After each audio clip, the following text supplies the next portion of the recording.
to go live. Hit this track and do you dance like you Karen Lacey. Run it back and turn Matthew to the house, baby. It's Tingle and Co. From 7 to 9. Come keep with the show. It's a new era. Let's get it, let's go. From 7 to 9. It's Tingle and Co.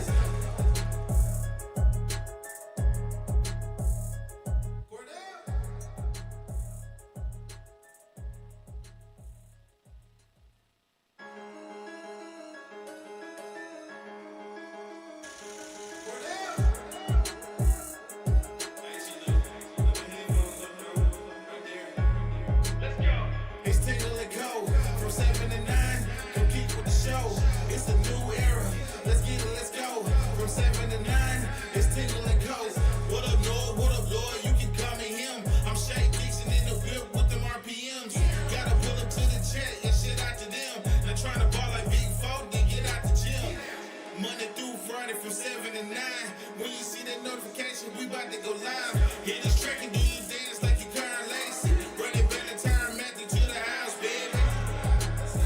It's Tingle and Co. From 7 to 9, come keep with the show. It's a new era. Let's get it, let's go. From 7 to 9, it's Tingle and Co.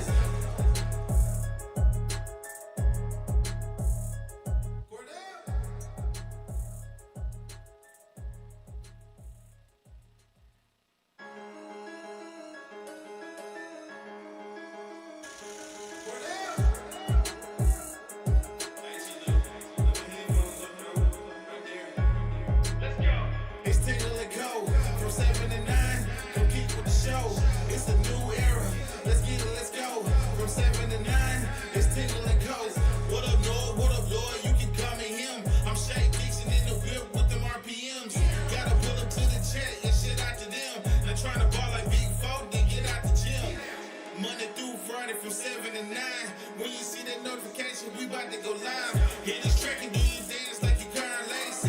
Run it back and turn Matthew to the house, baby. It's Tingle and Co. From 7 to 9, come keep with the show. It's a new era. Let's get it, let's go. From 7 to 9, it's Tingle and Co.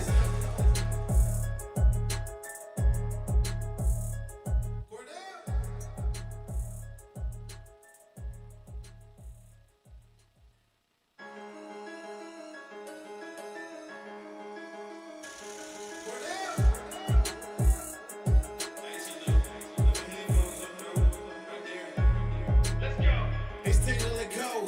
From 7 to 9, come keep with the show. It's a new era. Let's get it, let's go.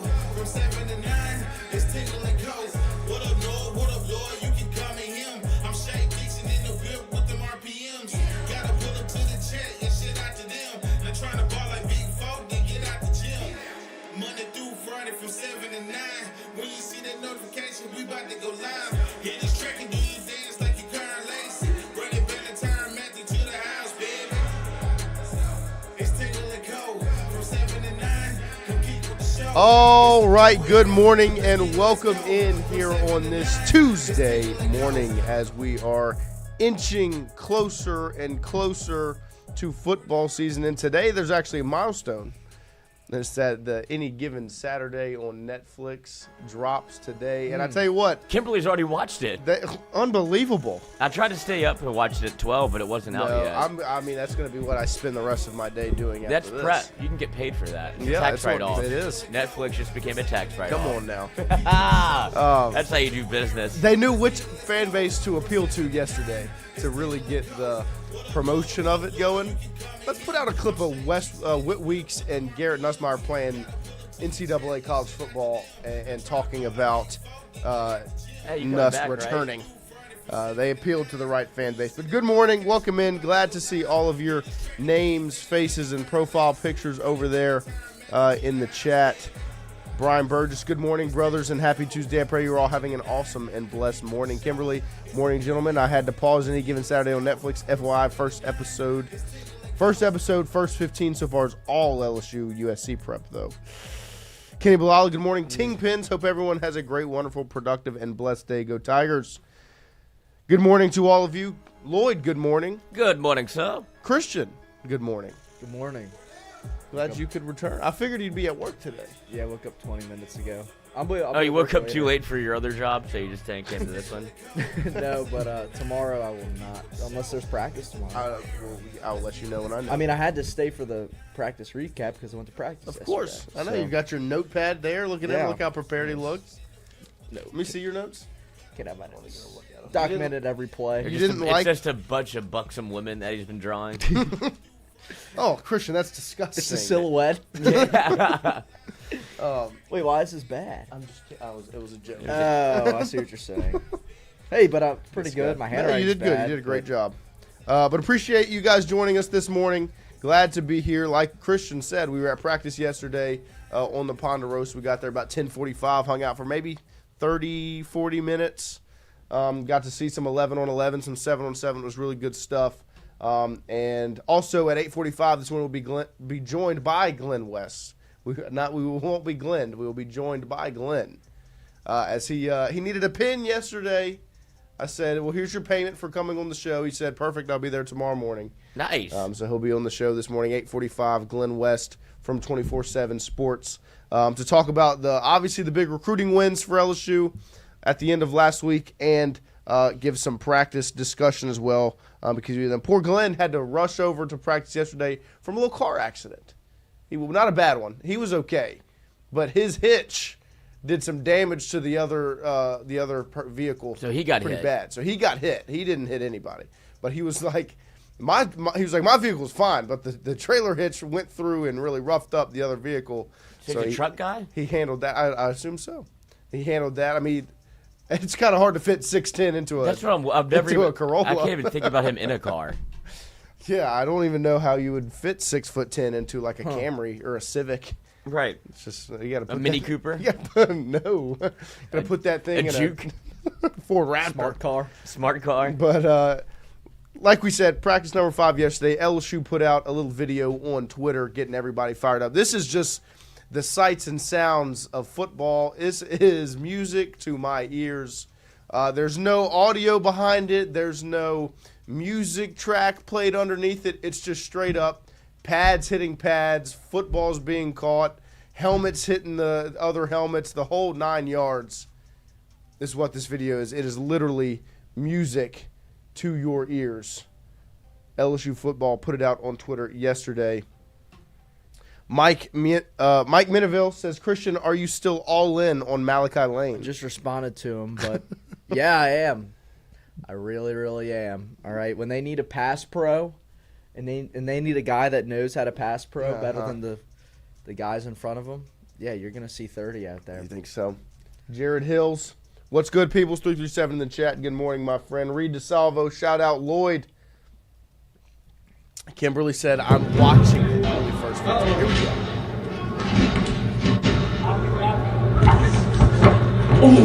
Hey.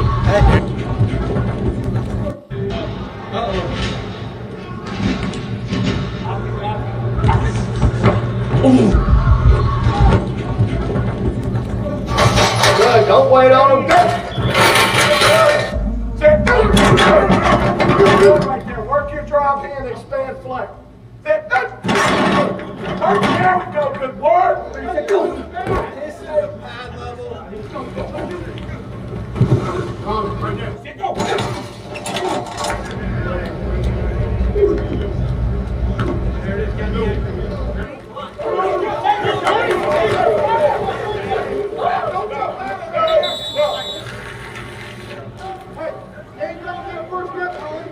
Let's go.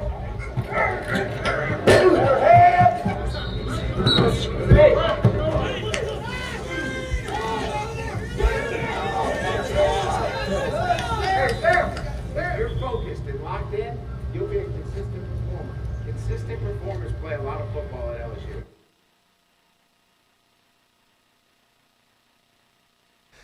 There it is, a little bit of mix of just the beautiful sounds of the sport of football is what that is. Sounds of fall. Some grunts, some Hands. drive. And what part? That's it. I love it. I mean, that you can play that on repeat. Sounds like a Lamaze class. Lord have mercy. Also, Brian Kelly spoke to the media after practice yesterday.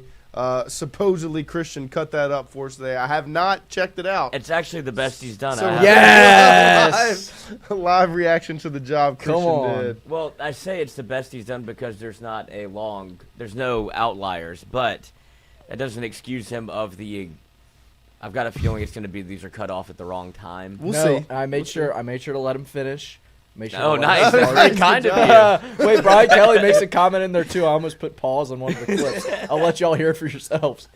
Just say it when it happens. Great job, Christian. Good work. Good work. So, yeah, we've got sound from Brian Kelly after practice yesterday that we will get into later as well.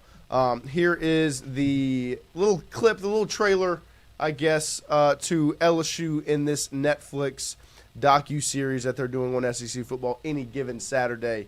Like I said, they knew what fan base to appeal to when it came to marketing this bad boy. And this clip got me even more fired up for the season because it just It made me nervous. really. Mm-hmm. We'll get into why after. Watch it. You just watch it through a different lens. I do. There is Any Given Saturday on Netflix. That is the clip of, obviously, Whit Weeks and Garrett Nussmeier sitting down, playing a little video game, talking about the future.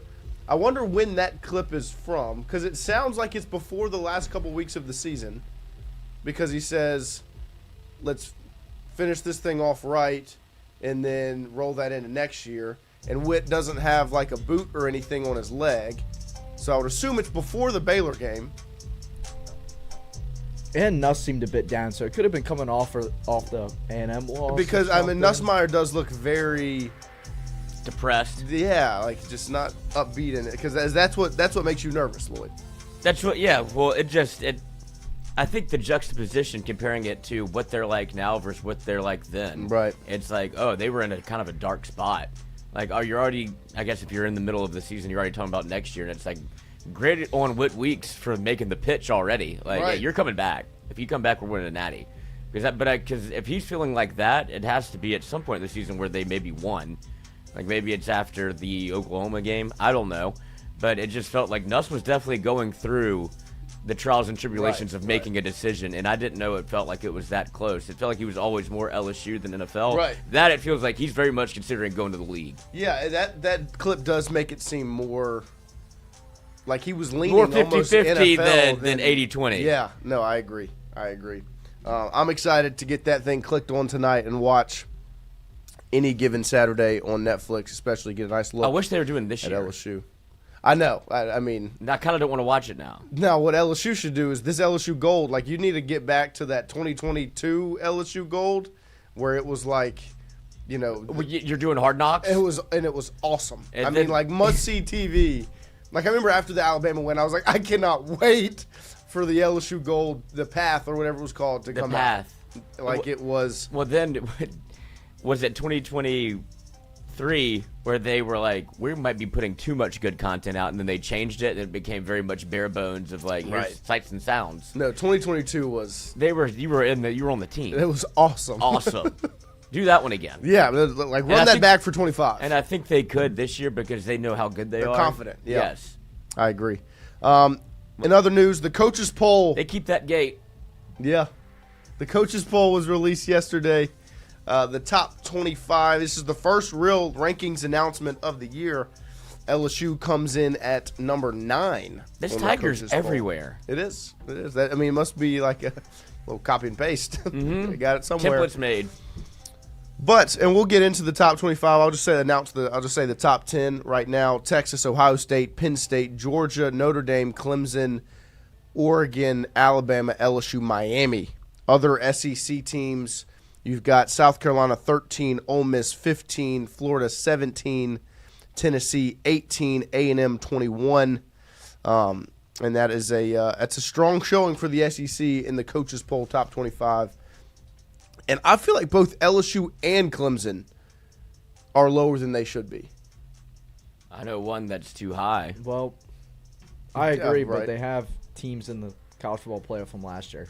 Right? Yeah. I mean, they're giving the respect to the teams that are in that showed it last season, I guess. But I mean, this isn't a ranking for last year.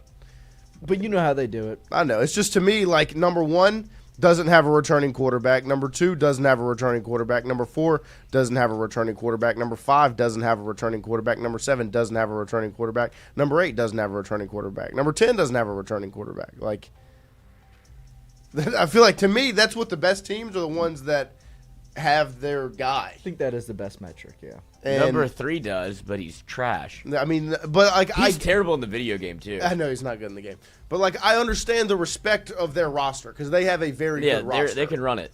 They like if Penn State was going to have a year to do it, it's 2025. Well, and they get to go 10-2. Have you looked at their schedule? Right, like it just comes down to They're gonna lose. not if you make the playoff, it's what you do when you make it. Yeah, like, it's get to go 10-2, lose to Oregon, lose to Ohio State, get into the playoff, and get your shit kicked in. and then just hope that you end up on a You route like get last lucky. year. Yeah. Because last year, I mean, you went Boise State, SMU, or Notre SMU, Dame. Boise State, Notre Dame. Like and lost by 2 touchdowns. you lost, yeah, and you end up losing. You want to know to- Drew Aller's numbers in those 3 games? Because I have them.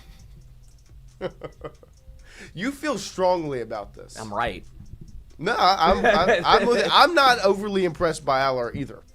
Tell me what you think about these, and tell me if like this is really top 5, number 1 pick, Heisman candidate type shit. Against SMU, first playoff game, in a 38-10 win, Drew Aller goes 13 of 22 for 127 yards, no touchdowns, no interceptions. Gamer. Against Boise State in a 31-14 win, he goes 13 of 25 for 171 yards. Now I'll give him this: 3 touchdowns. Got sacked 4 times. And a loss to Notre Dame 27-24. When you really needed it, games there, it's right there to be won. He had an opportunity. You know, you can be the guy. 12 of 23 for 135 yards, no touchdowns, and an interception. Yep. That sounds like a national championship winning quarterback. He's ass. Sounds like a strong run game, though. These are Anthony Jennings stat lines. Right, I've and seen this. To me, the Penn State hype is literally about the rest of the team And he's the face outside of of it. him, and it just did he make the leap? We'll see. But I understand why they're ranked as high as they are. I just feel like there could be, and I think the AP I can't wait poll, for him to get drafted by the Giants. I think the AP poll is going to look a little different. Like I think there might be some of the shakeup in the AP poll. Yeah, the coaches poll is one I respect more, though. Right, me too. But I think the AP poll will have some shakeup. Like I think Clemson will be much higher in the AP poll. Like they'll probably be 4. I think it'll look just like this. Really? This is easy. No, yeah. I mean, this is a layup. I Yeah. just And considering what don't feel like it's right. the media's been doing, or what we've seen from the people that are allowed to vote, and then the people that don't vote, and the people that do vote, and you see Lenore Sellers become first team All SEC in the preseason, it's like maybe you're right. Maybe they do try to shake it up a little bit more, and you see Well, because to me, more respect for the guys that have quarterbacks coming back. Right. Lenore Sellers being picked in the SEC first team is like to me the polar opposite of what they're picking right here. That's what I'm Like, saying. So you've convinced me. There probably would be a little bit more I think shake-up. I think the riders will shake up what the like the coaches Yeah. are giving respect to the teams that did it last season. I think the riders and the people that vote on the AP are going to be like, yeah, but they pay more close attention to returning rosters. Like Penn State, like it could very well end up being number 1 on the AP poll because of what they're returning. I think Ohio State should be up that high. I think Texas should be high. Georgia, I'm surprised is as high as they are just from what they have, but it's Georgia. They garner that respect. I just think Clemson should probably be ranked in that top 4. Like my top 4 would consist of Texas, Ohio State, Penn State, and Clemson. And then I'd have LSU up ahead of Alabama and Oregon. But I'm not an AP voter. I'm barely even credentialed media. So, also in Part-time other news, credential. yeah, Bruce Feldman put out his freaks list that he does every offseason. We'll get into that later on in the show. And also Rivals dropped their all-time 5-star list. We'll flash this on the screen so you can get a look at it if you haven't seen it yet. And obviously this will give us some talking points as the week continues on. LSU has 3 Tigers on the Rivals all-time 5 stars. There were some head scratchers on this list to me, but I like the 3 LSU got on the list, obviously, and I think those 3 deserve the respect to be top 5 all-time 5 stars. Anyways, and Leonard Fournette comes in at 25, Derek Stingley 21, Patrick Peterson 16. Those are the 3 Tigers in the top 32 all-time 5 stars put out by Rivals yesterday. This is a fun list. They should have done this like a month or 2 I can't ago. believe it's taken this long for this to ever be done. It's a really fun list, and it's fun to talk about. I just feel like there's some things I would probably like. I don't. Yeah, this isn't bad. The start, it's hard to argue about. The start of it. Okay, Derek Stingley's on there. I just want to make sure he made the list. Yeah, we've got Stingley, Fournette, and Pat Pete.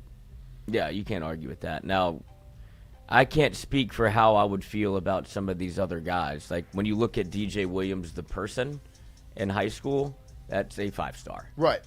Now, what you did in college is different, but I don't think that's what they're going off of. But They shouldn't.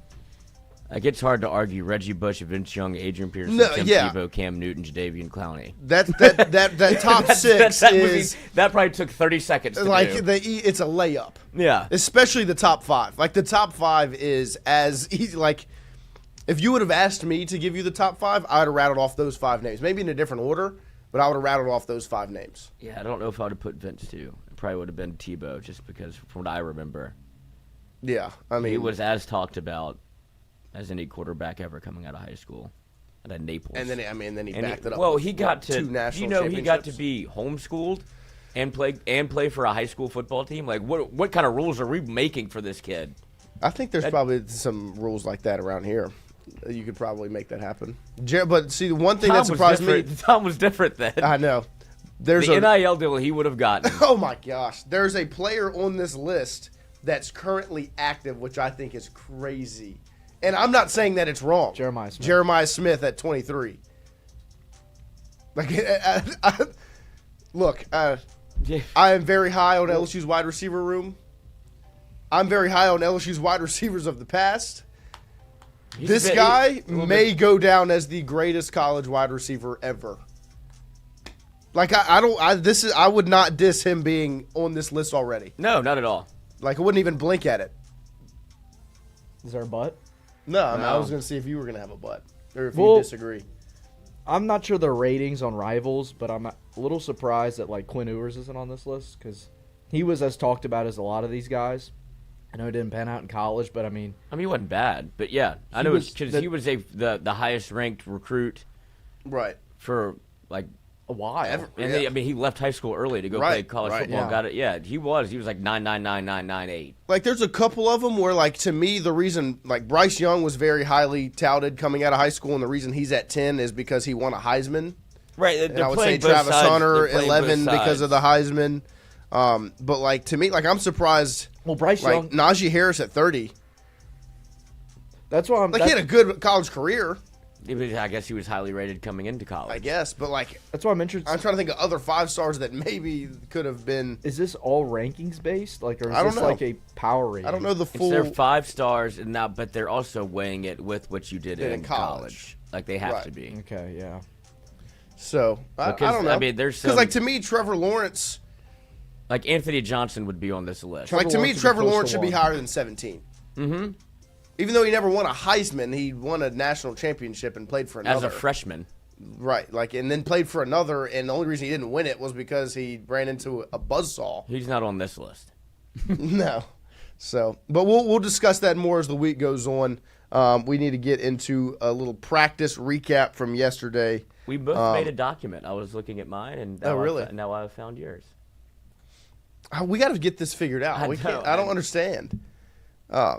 I send the link every time. I know, it just goes to my phone, but it doesn't go to my email. And yeah. It's just, so then I have to open it on my phone for it to go to my documents, like my drive. And it's like, I figured it out, but I just didn't see it yesterday. Yeah. And so I just made my own. That's all right. So I'll just copy and paste it on over. There you go. But like we said, me and Christian attended practice yesterday as LSU was on the Ponderosa. We got to see some 7-on-7 and 11-on-11. We walked out there. They were taking a little break. They got straight to 7-on-7. My overarching on the 7-on-7, I would say, is that the offense won the 7-on-7 session, and I think that should be expected. Like the strength your defense has right now is causing havoc, especially in that front 7, and you're missing that front 4 with 7-on-7. So you're not having, like, Nuss really isn't under pressure when he's throwing. He's allowed to be relaxed and calm and wait on things, and I felt like they were crushing the middle of the field. 7-on-7? Yes. Yeah. Tell that to Tyler Shuck. Yeah, whatever. I've never seen that before. Well, he's not going to be your Saints starting quarterback this year. It's going to be Spencer Rattler. Hell yeah. And Garrett Nussmeier. But yeah, and I thought they were crushing the middle of the field. They were hitting some really good, like some dig routes looked really good. You started with a Nussmeier to Kyle Parker over the middle, and then you had Van Buren hit Nick Anderson, Hurley hit Trey Dez, and then Hurley had a bad throw that was a dropped INT by Deshaun Spears. I had 42. Do what? Wait, no, you're right. Yeah, I am. Yeah. That's all right. But we'll get into that more. I just want to ask Christian your overarching takeaways from just the 7-on-7 section before we get into the 11-on-11. A lot of quarterback changing, so I think it was hard for the guys to get into a groove and really, I guess, settle in. I think I noticed this also in 11-on-11. I felt like the defense was able to hold the offense to minimal yardage. When they did pick up the first down, it was by 1 to 2 yards, unless it was down the sideline to Trey Dez or Chris Hilton. But no, I thought the defense played tight coverage. And I thought when A.J. Halsey came up and hit Xavier Thomas, I thought that really sent a message to the offense because, again, they're in 7-on-7, and they're hitting kind of full speed close to it. Right. And jarring the ball loose on Xavier Thomas. And you are worried about the size a little bit with guys like him and Aaron Anderson. But I think it was also good to see a guy like Nick Anderson step up and kind of be that big wide receiver for you, making tight catches on curl routes and short little bubble routes. Yeah, so. I agree. I think it was a very competitive day, like from the jump. Like the energy yesterday was like competitive energy. Like they've had the upbeat energy, the ready to work, ready to grind every single day. Yesterday, the competitive energy that they had was the best I've seen at an LSU practice in a long time. Like, they were competing every single rep. And we got to see, like I said, 7-on-7 and 11-on-11. I thought Nick Anderson had a really good day. He's big. He's strong. He is not afraid for you to be physical. Like, because Ashton Stamps, in my opinion, yesterday was being very physical with receivers. And, like, Nick Anderson and him got into it chirping a little bit. About the physicality. Xavier Thomas and Ashton Stamps, some physicality as well. They started chirping.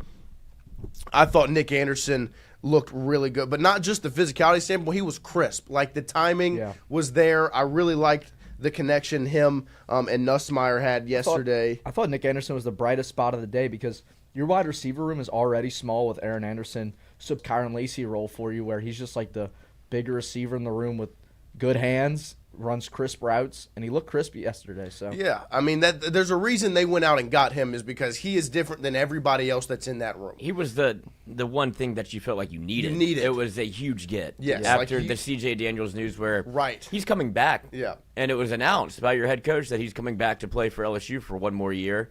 Clearly, that wasn't the case, and so you needed to go find a big physical body that can do something a little bit differently than Xavier Thomas, Aaron Anderson, and also with a healthy Chris Hilton, like it gives Nick Anderson, who I think is faster than people give him credit for, but he's that big body that you were looking for. And I mean, it's hard to score 10 touchdowns in the SEC, and he was able to do that. Yeah, no, I mean he's legit, and he's a different receiver than what they had and have.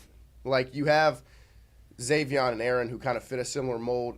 Berrien, who's a little bit bigger than them height wise, but still kind of fits that mold. Chris, who's a runner, and he can stretch the field, but he can also these guys are quick and shifty. Yeah, but Chris Hilton's more polished than people think. Yes, he's not just a go route guy. But Nick Anderson is the other thing you needed where A true X. yes, like 1,000%. I thought he looked really good yesterday. I thought Nussmeier looked crisp yesterday offensively. I have, let's see, a couple of, like, he made a couple throws. Those were in the 11 on 11. He had back-to-back throws that were, like, there was, I'll say, in the 11 on 11 section, he goes to the play, and it's 14 going long. Just thank God he's and on you're the field. throwing it up to 14. Like, Tradez just points, they go. Nuss just throws it up for him to grab. Tradez goes up, gets it. Looks like he gets a foot down. Can't really tell, but it's fall count. Count it. It was excellent. I thought he did. They got hyped up. And then the next play, he goes other sideline. It's Pickett on Hilton with Deshaun Spears at safety. And Hilton beats him off the line. And Nussmeier drops back and just layers a football, drops it right between the corner and the safety, right to Hilton on the sideline. It was beautiful. Like, I looked at Christian and I said, brother, that is a beauty. It just showed off the danger of the wide receiver room. I know Tradez is listed as a tight end, but he was lined up outside. Jordan Gilbert was in coverage. He kind of looked at Nussmeier and said, hey, mismatch. Mm-hmm. Catches the ball over Jordan Gilbert, makes him look foolish, and then Chris Hilton does the same to DJ Pickett. So well, and I think the free play was almost strategized because they had Tradez split out wide 1-on-1 and Nuss did a hard count. Like, they didn't just jump. Like, Nuss did a hard count, they jumped, and so it was almost like strategy of if they jump, it's a free play. Tradez 1-on-1 with somebody. Go get it.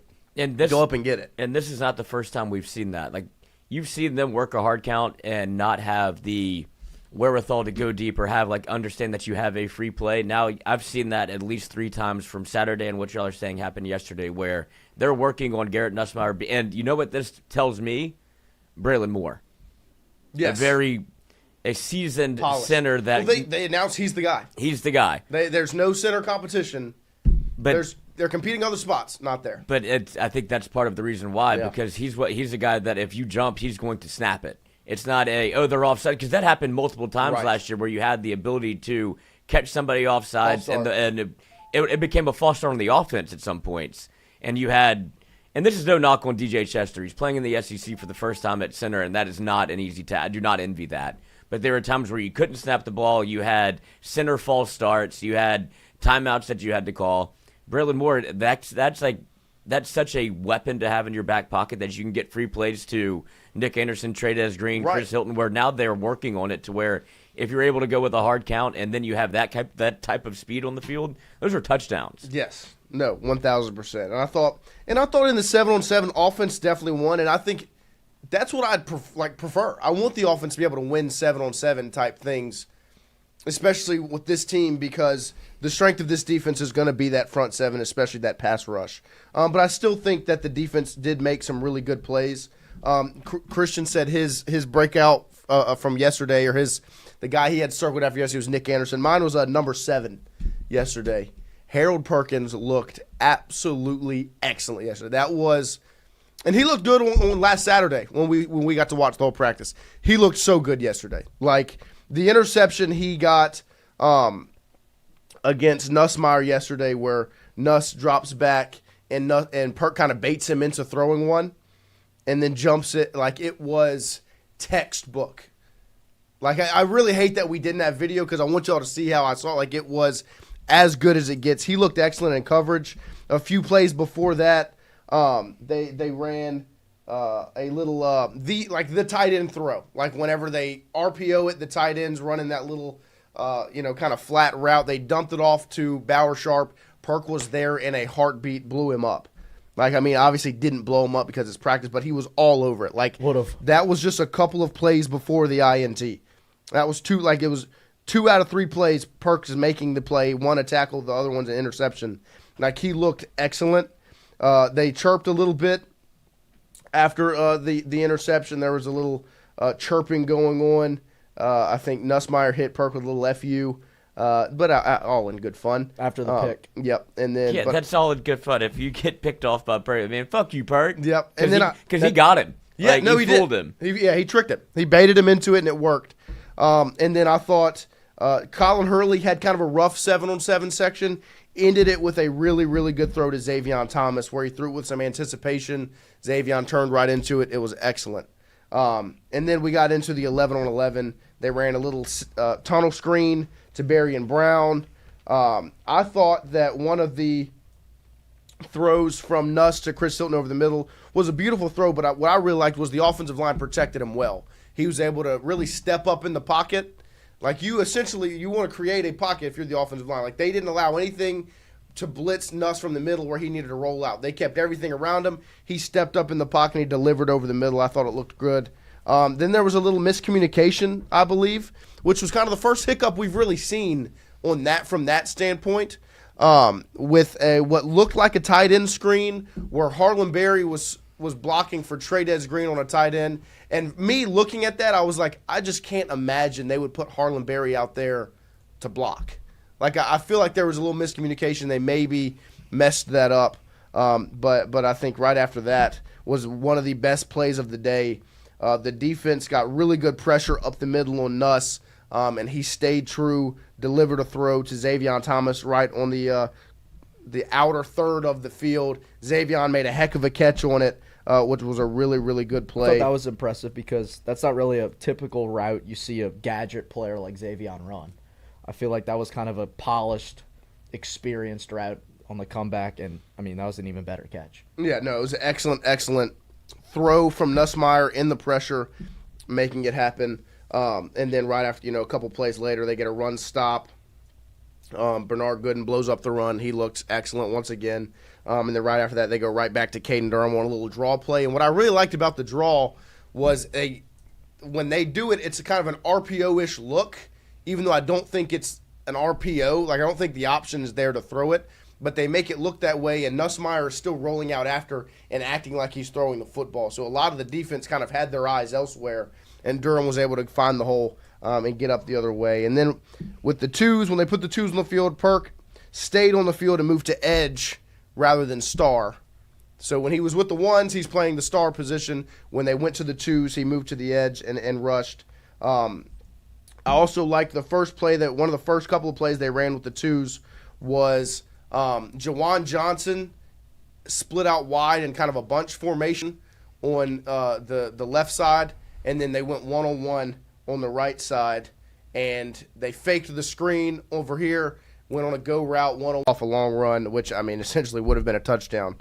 And then after that, you had Perkins QB hurry as a pass rusher, then the free play jump ball, then the excellent throw to Chris Hilton after that. And I thought it was a really, really good day. And then a couple plays later, you saw A.J. Halsey blow up that out route, or the play to Xavier over the middle, and then Devon Keys blew up a little screen play to Harlem Berry. Little shovel pass. Yeah, a little shovel pass to Harlem, which I liked the play call, but Devon Keys blew it up. So in 11-on-11, I thought the defense looked very good. I still think the offense won because Nussmeier made some really good throws. But I thought the defense looked much better in 11-on-11 because that pass rush looked good, even though I think the offensive line performed pretty well. But all in all, yesterday at practice, my takeaways were the offensive line looked better than they did on Saturday, and I was impressed somewhat on Saturday with what they did. But I thought yesterday was one of their really good days. And obviously you hear the announcement that Braylon Moore is the starting center, not the starting running back for LSU. That'd be interesting. The starting center for LSU, and that's his spot locked up. I thought they had a good day, but I really thought my takeaways were Nussmeier. He looked crisp. I thought Nick Anderson looked like the guy that you went out and got for a specific reason. He looked really good. Aaron Anderson was back on the field yesterday, no leg sleeve. They're hoping to get him back to action later on this week. And then I thought Harold Perkins looked like the star of the day, in my opinion. Mm-hmm. Like, that was my biggest takeaway. It was that Harold Perkins legitimately looked like a star. Looked like Harold Perkins? Like, not the star position, like a star. Look, the best player on the defense. Like, when you look at Harold Perkins on the field, you should see the best player on the defense, and that's what he looked like yesterday. And the best part about that is, in 2023, I was saying the same thing. Perk looks like the best player on the defense. That's because he was, but he was on a defense that was not very good. He is now looking like the best player on a defense on a defense that has some really good players. And he's flying around, man. And I thought Mansour Delane looked good. A.J. Halsey looks like he will be he's going to be a starting safety for this team because he patrols the field well, and he's not afraid to be physical and blow something up. You know, I thought the one where he hit Xavion to break that pass up over the middle was really, really good. And kind of what LSU was missing is a little bit of an enforcer from that DB position where you're not scared to hit somebody. You know, like there were some times at safety specifically for LSU over the last couple of seasons, you know, that you didn't really have somebody that would drop their shoulder and hit something. And I liked the way that A.J. Halsey looks at that position where he is not afraid to be physical and make something happen. But I think all in all, it was a good day for the offense yesterday from all standards. Wide receivers looked really crisp, running routes. Nussmeier moved in the pocket well, made, like I said, some really nice throws. But my biggest takeaway is Harold Perkins. And I want to pose the question to Lloyd. When you think about this team and the positions that have been upgraded, like because they've put an emphasis on upgrading positions, especially like the offensive line, they needed to upgrade a couple of those spots. Wide receiver, they didn't really need to upgrade, but they did. But especially on the defense, they needed to upgrade the edge rusher room. They did that. They need to upgrade the defensive back room. They obviously did that. Is there a position you think, Lloyd, that has been upgraded the most looking at the LSU 2024 defense to the LSU 2025 defense? Whether it's a specific position or a position group. Upgraded with just the portal or just in No, general? in totality. Like if you're looking at the defense, the starting 11 game one last year to what you expect the starting 11 to look like game one in 2025. The easy answer is right in front of you, right? Should be the secondary. Right. And not only just the secondary, but the back half of the secondary because Grady just said he had perk fatigue. I was like, buy your stock back. Like if you're tired of hearing about him or like you're uneasy or unsure about what he's going to do and impact the football field, get your stock back because Perk looks like an NFL player on a college football field. Yep. But that withstanding, speaking of fatigue, I think people had Major Burns fatigue and Sage Ryan fatigue. Those are now, that fatigue is over. You don't have to worry about that. They're Army clothes. But what you've done to upgrade that safety room, I believe whether it be through not only recruiting, but also what you did in the transfer portal and to be able to go back in the second window of the portal and upgrade it again, I think you're going to see the back end of that defense be so much better, so much more well-communicated, and the looking around and putting your hands up and going, what are we doing? Should be gone. Is gone. Yeah. And so that would be that's the easy answer. But I do think I'm with you. What they've done on the defensive line, like with Bernard Gooden, and then I'm still like bullish on Gabe Relaford. Oh, of course. I mean, buy stock. Yeah, I think he flashed last year, but he's a guy that whenever he played, he looked like he belonged as a freshman last year. Didn't really get as much opportunity as I think he should have, but now I think he's going to play a major part in what LSU does defensively. But also the additions you've made, whether it be Bernard Gooden, Patrick Payton, like they're everywhere. I agree. I think that position group, the defensive line as a whole, McKinley has been absolutely upgraded. To me, the biggest position, and I'm going to say a specific position, because I'm with you on the safety front, but like I'm counting Major Burns as last year's star. So like you had Sage Ryan and Jordan Gilbert as your two safeties who have been upgraded. You're going from Major Burns at star to Harold Perkins at star. And to me, that is the biggest upgrade that is being made on this defense. Major Burns. And it's nothing against Major. No, like, I love he made Major. one He's play a at leader. star that we're like, maybe it's there. He looked more comfortable at star than he did at safety. Yes, please. But I still think this is Harold Perkins we're talking about. Mm-hmm. And this is a position that fits him so well that, to me, as much as you've upgraded this defense, you've completely retooled the defensive back room from a safety and a cornerback position. You've upgraded the defensive line, especially that edge rusher room, massively. Even offense, you've upgraded some positions. The biggest upgrade from the 2024 team to the 2025 team, to me, is that star position, and it's gone from Major Burns to Harold Perkins. Like, I think your team became drastically better with Perk at star rather than Major Burns. And I'm excited to see what he looks like with a full offseason. Because like Glimmer said, Perk did play some star last year. He did. I agree. He did. He did not work there over the offseason. That was not the game plan to put him at star. Now, they worked him there a handful of times, but he was going to play middle linebacker, and that was where they played him more than not. Now he is literally that is Harold Perkins' position. And I'm excited. I really am excited to see what he does, because yesterday made me feel extremely, extremely excited about what Harold Perkins could look like, where he's got 2 plays that he blows up at the line of scrimmage. He gets a quarterback hurry. He gets an interception. Like, that is the Harold Perkins you expect, where he is just everywhere. If a play is there, if a play is being made, a big-time play, you expect it to be number 7. In general, this is LSU's defense. You expect number 7 to be the one making plays. Just going back to Patrick Peterson and Tyrann Mathieu. There's a reason Perk has that number on. It's because he's the one that should be making those big-time plays. And my favorite part about that is, if we're talking that much about Perk, when we know how consistent number 40 is. Like, number 40 is going to deliver every single time. Whit Weeks is going to consistently deliver. You saw it week in, week out last year. So if you've got that steady guy at linebacker, where you know you've got an all-American talent there that is going to deliver every single time he's on the field, and then you can get top-end Perk at star, like, come on, man. That, to me, is why the defensive expectations are as high as they are. Is because you've upgraded, obviously, and I think the biggest upgrade is that star spot with Perk there. And you're able to let him focus solely on being star because of the other changes that you've made, where you don't have to. It felt like you were like in a boat taking on water. You're trying to plug holes with, like, who's my best player? Where can I put him to make sure that this thing stays afloat? Now we don't have to worry about moving him around or trying to find the best spot for maybe what he's going to do in the NFL. It's Perk.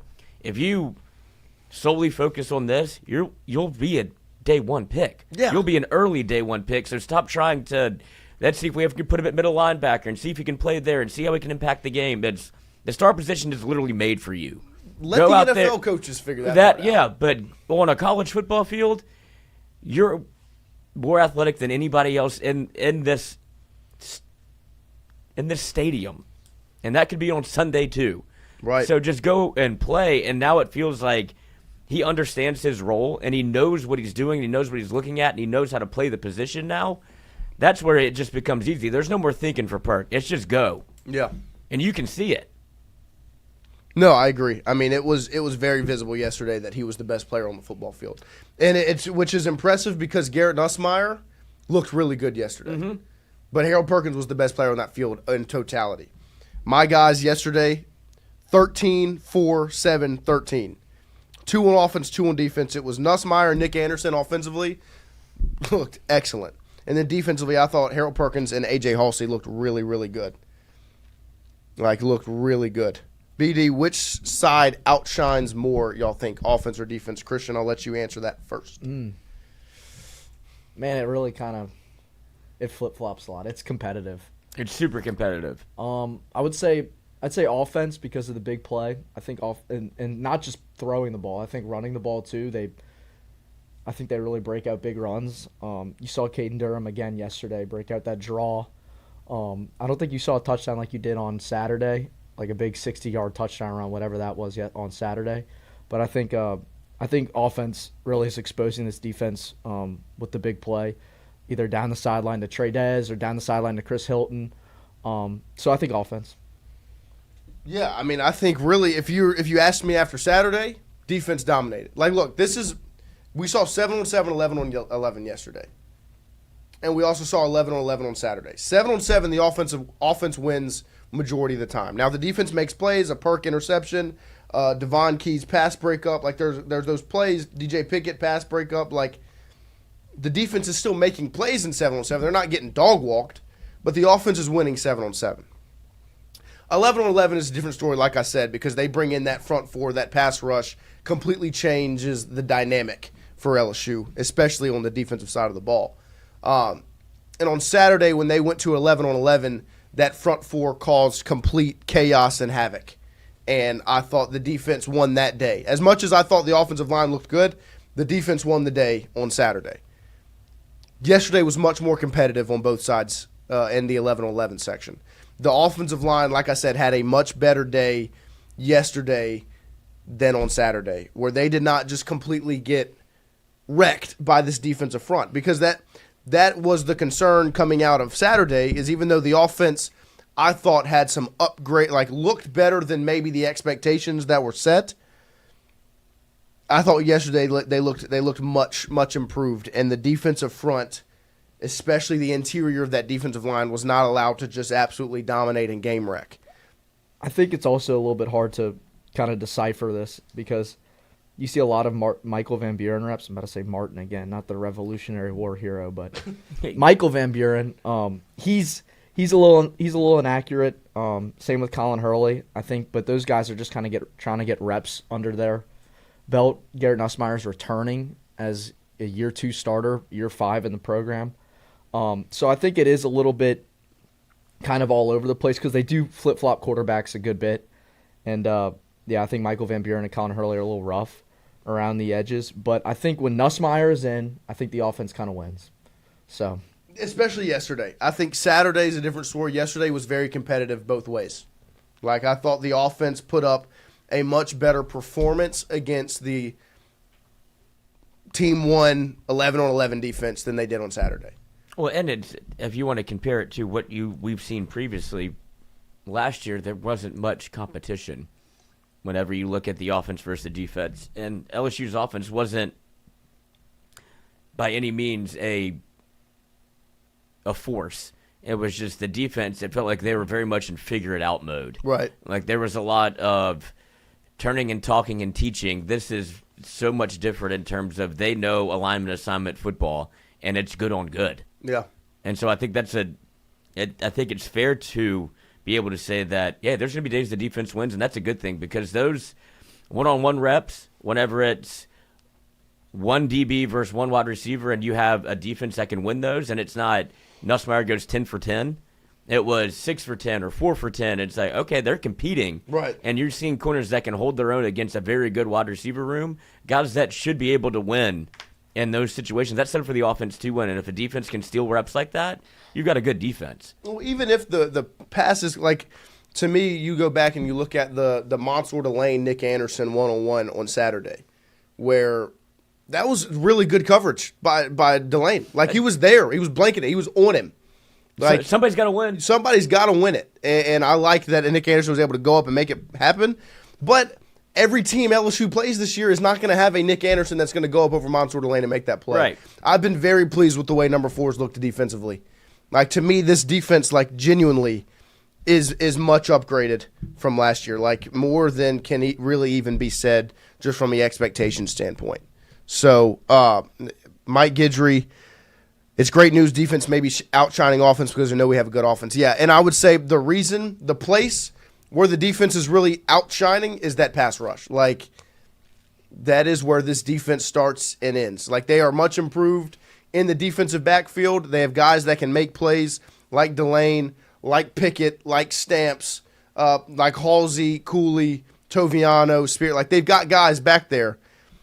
That defensive front is where they're going to make their hay. Like, and I think you saw a good taste of that last year with Savion and Swinson, who looked great at edge. And you had some decent play in the interior. The interior is much upgraded from last year, because you've got Ahmad Bro and Dominic McKinley who have had a season to develop, learn. They were true freshmen last year.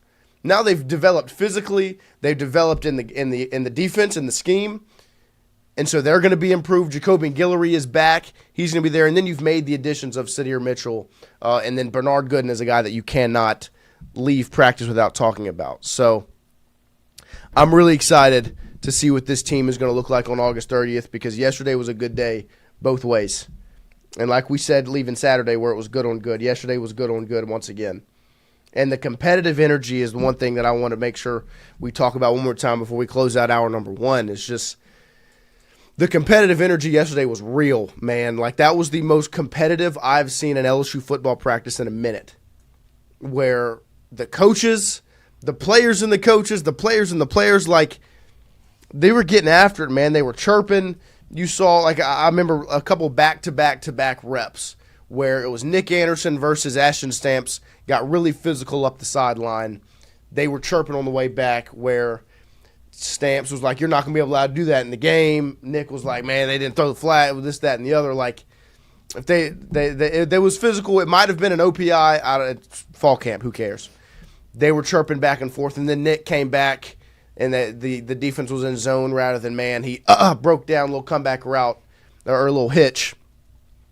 Completed right there. It was a really crisp route. He won the rep right after that. And then it was Xavier Thomas versus Ashton Stamps, I believe.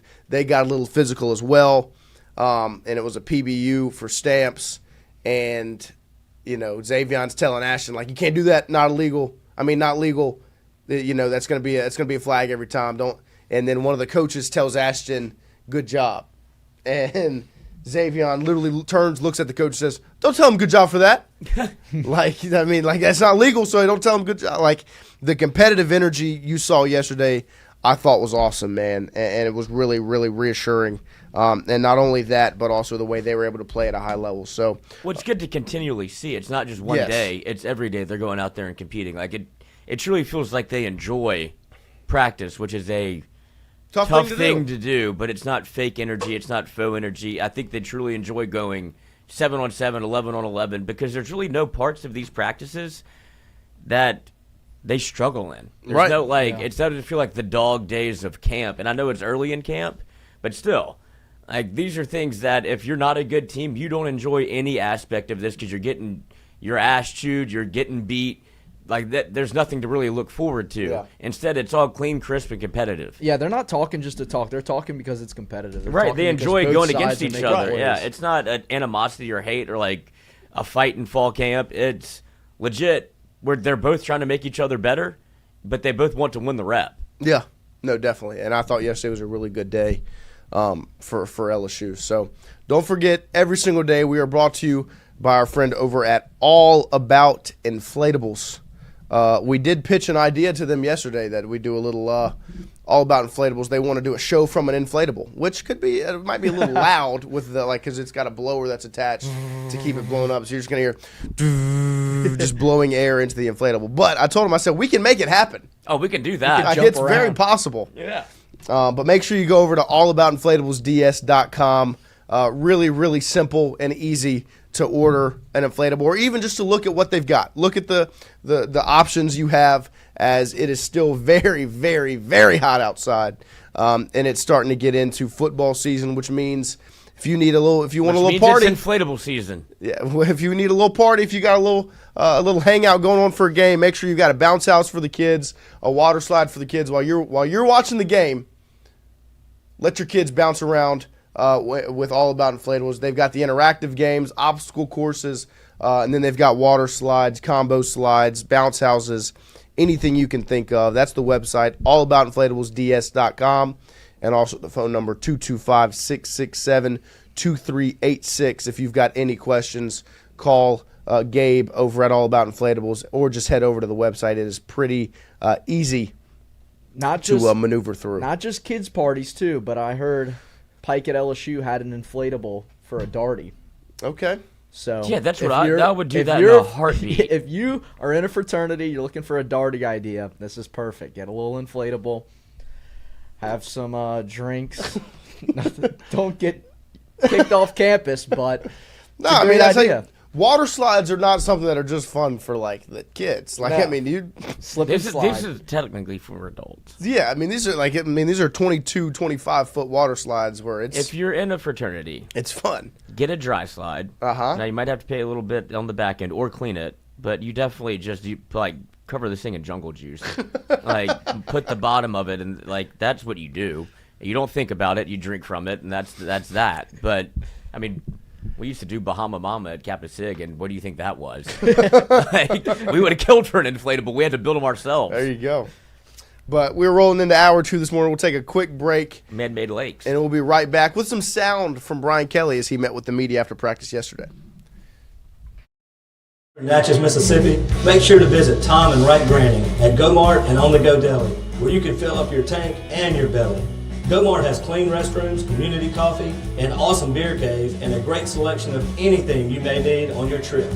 Located at 4 Sergeant Prentice Drive as you're entering Natchez on the left. Also stop by Wardo's Po' Boys at 309 North Broadway on the beautiful Natchez Bluff, where the Po' Boys are so good you'll swear you're in Cajun country. When it comes to your home, the roof over your head matters. At CAS Roofing, we don't just install shingles, we build peace of mind. With years of experience and a commitment to craftsmanship, our team shows up on time, gets the job done right, and treats every project like it's our own home. Whether it's a repair, a replacement, or storm damage that caught you off guard, CAS Roofing is ready. We're local, we're dependable, and we stand behind every nail, every shingle, and every promise we make. Because at the end of the day, it's not just about roofing, it's about protecting what matters most. CAS Roofing, built on trust, backed by quality.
All right, welcome back here No, it's- on this Tuesday Tell me morning. about how good he is at softball now. I'm not good at it. I don't know what happened yesterday. He's in the zone. Because last year I didn't really put together that good of a performance. Like I hit like one out, and I peppered him around the field, you know. But like I didn't play very well last year when I played in this.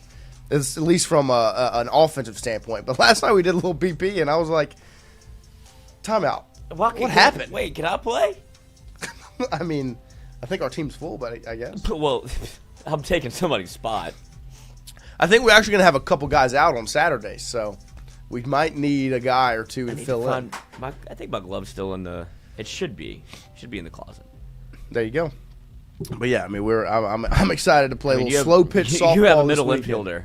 Well, the good thing, Lloyd, is it's a charity softball tournament, and so the way they Yeah, make the money is charity there's a drinking competition. So each team there's a tally of how many drinks they buy, and like the winner I don't remember what the reward is, but like What are we drinking?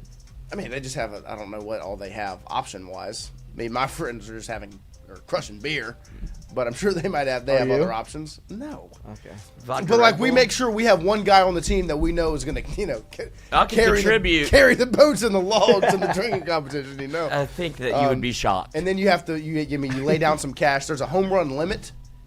You can only hit 4 homers in a game, I think, Yeah, or it's an out. or it's an out after that. But you can buy No, it's like extra mulligans. homers. Yeah. So like but it's before the game. So like if you buy 4 more homers, that's $80. Better hit all of But are you going to hit 8 home runs? I mean, You got to maybe believe not. in yourself. So you got to believe in your team. But there's Gage Evans. So listen to this guy. So Gage was originally on our team. Here's a guy. Here's a guy that was originally on our team, the team with all of his friends, and then bailed on us to play with his girlfriend and her brothers. Oh, yeah. This Oh guy. my You're going to God. get publicly bashed today, Gage. I guess you have to because of the brothers there. but Well, dude, and I mean, his girlfriend is a college softball player. Sam. So, like, Sam. we were hoping we were going to get He Gage. sipped so hard. Oh, We were does. hoping we were going to get Gage and the girlfriend because she's a collegiate softball player. So we were like, we want, Yeah. The real advantage is if you have girls that can swing the bat. And she obviously can, but then she was like, well, I've got to go play with my brothers. And he was like, well, obviously I have to too. I was like, oh, no, you don't. You can play with us. But so now he's the competition. We're playing. Judas. Yes, Judas. Gage, that wasn't a compliment. Like, calling you a simp is a bad thing. Grow a fucking backbone, brother. Sarcastic. And so Now he's Christian, officially. Christian's a simp too, so don't worry. I mean, Gage y'all is are- officially. And not. Is that the team name? He's officially an enemy. Yeah, I'm a Judas. pimp. I'm sorry, Substitute that S with a P. but we're gonna be the dog. Last year we were the dogs, which I don't know how we can, but that was just the dogs, and we're gonna have the CAS logo on our back because. Be the Ting Pins. You think so? Well, I'm trying to throw a Tingle & Co. logo on the back. I might get Christian out there to video it. You want to come video? If I'm available Saturday. If you're available Saturday, you'll I come. want to play. I mean, we might have some extras. I mean, extra yeah, what if we spots. just? I can video We don't on- have. I don't even really. I just could maybe spend a day with the fellas. No, you can come sit in the dugout. Man, Coach, put dude, me in the center. big coach. You can, dude. I would love for you to, Lloyd.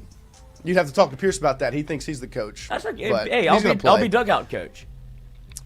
There you go. That's Dugout fine. dog. Dugout dog, baby. But yeah, no, we're gonna have fun this weekend. It's in Bruley, I believe. Is where the tournament is. Oh, it's right across the bridge. Right across the bridge. So I'm excited to get into some slow pitch softball this weekend. The only thing I know about Bruley, real quick, is my buddy's cousin. Whenever he was in high school, he is a Bruley boy, a hairy fella, an adult male already in high school. And for homecoming, he decided to shave his hands, and he said, like, I look ridiculous. And so then he shaved his arms. He's like, I look even worse. So he ended up shaving his entire body. And he's like, my I think gosh. this has gotten so far out of hand. Now I don't even want to go to homecoming because he was like, a burly boy. Right. And then he's like, well, my hands are hairy. Shaves his hands. He's like, well, now my arms look ridiculous. Shaves his arms. Like, now my chest looks ridiculous. Yep. Shaves his chest. He's like, now my legs look ridiculous. Shaves his legs. Like, now my whole body looks ridiculous. I'm a naked He just man. became a newborn. So it reminds me of like Blue Mountain State. You could be the the show. Simpsons. Like the first freshman hazing in Blue Mountain State is like. An oil check? Oh, so what you guys are gonna have to do is you're gonna have to shave each other every. Like that's literally what the first hazing was. Was the freshman had to He shave. did it to himself. Yeah, that's unbelievable. But like I understand the fall because like look, so Max grew his mustache out Hell yeah. to obviously follow suit for what Big Brother was doing. He doesn't ever want to admit that, but he's still looking up to Big Brother at his big age of 18. My little brother shaved his head after I shaved mine. There you go. Look at that. Look at the good Big Brother over here. Don't believe it. But Max shaved his mustache before he did it because he said he was going to do it. I was like, don't do it. You're going to regret it. I was like, because you've looked at your face like this for a period of time now. When it's gone, you're going to be like, I wish I wouldn't have done that. And so then he did it, and he was like, Instant regret. instant regret. And so it reminds me of like your buddy like shaved his hands. Like you can't get that hair back. No, it's gone. It's gone. Like that's the worst part about like shaving like a mustache or your Never whatever. have. And it's just being like, well, now I gotta wait again. Shaving. Only time will heal though. Alex Futch, no scrimmage coverage on Saturday. Well, I guess we still do need to have somebody at the LSU practice if there is one on Saturday. No, you'll get a softball recap. No, you'll get a softball recap on Monday instead of practice recap. But people are liking the Simps team name, Gage. You got that figured out. You could be the Simpsons. You're the Simpsons. You're the Simps sons. Mm-hmm. But we do have some Brian Kelly sound. We can play a little bit of it this morning because he met with the media yesterday. We'll obviously start with him giving a brief update on Aaron Anderson. Obviously, like we said, they want to get him back on the field by the end of the week, which is good news. If he's progressing that much, like he said, it wasn't anything too serious. This is him talking about Aaron Anderson and their plan for him this week on his recovery. Are you nervous, Christian? Do you think you did good? Yeah, I did well. Okay. Yeah, I think today he felt really good. We're going to be very careful with him. This is the results of, he was great this summer in his training, never missed a day. Probably a little bit of too much work in that sense where he had some inflammation in the knee. We took an MRI, bone scan, everything looks really good. Now it's about just getting him back moving. So he'll do some agility and some movement tomorrow with the hope that Wednesday we've got him back out on the field. Yeah, so, I mean, all in all, good news. Good job, Christian. 2 claps for Christian. Ready. I didn't know if we were actually going to clap or not. No, that was good. But that was good. That's good news on the Aaron Anderson front, obviously. I mean, to have him plan to be fully back at it on Wednesday, do some agility today, get back on the field tomorrow. I mean, you still got, what's today, August 5th? You got 25 days until game day. So get him back in the rhythm of things. Obviously, they're going to take it easy on him. I'm sure him doing agility won't look good at all.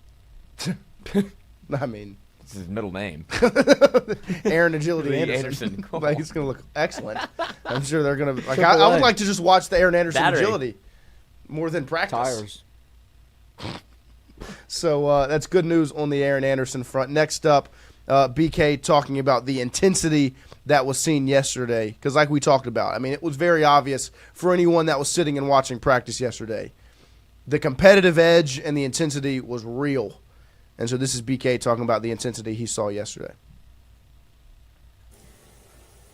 Yeah, I think intensity is, first of all, a mindset, and having the right guys that bring that intensity certainly helps. Then how do you create that, right? I think through recruiting, you create that intensity as well, and competition.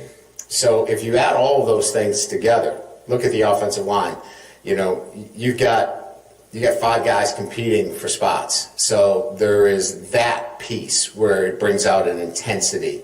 I think you're looking at guys that are physically and mentally developed through the program that bring that every single day, that mindset. And I say this on both sides of the ball. So when you're stirring it, right, you're stirring the drink and you put all the ingredients in there, sometimes you really got to work hard at getting that intensity, and sometimes you just add water. This group is much more about just adding water. They have those traits, and they have that situation where there's so much competition. We haven't had that competition, quite frankly. They're the starter. It's hard to bring that intensity every day. So I would add those factors into why what you're seeing is actual and true. Yeah, I think... Yeah, I mean, that's where a lot of the confidence when talking about this team resides, is the fact that, like BK said, when he was talking about adding water, like that's all it really takes is just get the guys out there.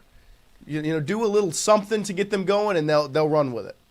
What, you didn't like the analogy? I just thought it was an interesting one. Of course. What drink are we making? I feel like I don't know. I feel like we should be adding spice to it or something. Like not We did. water, He did that we're not already. trying to water He it said down. he said like he made a cocktail.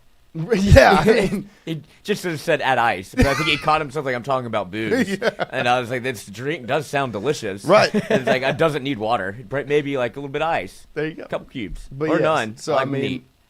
But what I do like from the analogy, good or not, I like It's a good analogy. the thought process on just the fact that this team is as mature as we've said, where Just add ice. you just need to add ice. You just need to add water. Like, it doesn't take much to get them ready to be intense, because they have that leadership, man. Like, you cannot talk about that leadership enough.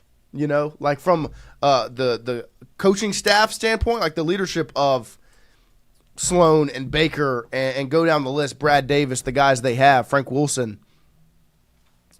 But the leadership they have from a player standpoint, man, like that's what's really special. That's what sets this team apart, is that they've got true leadership on the field.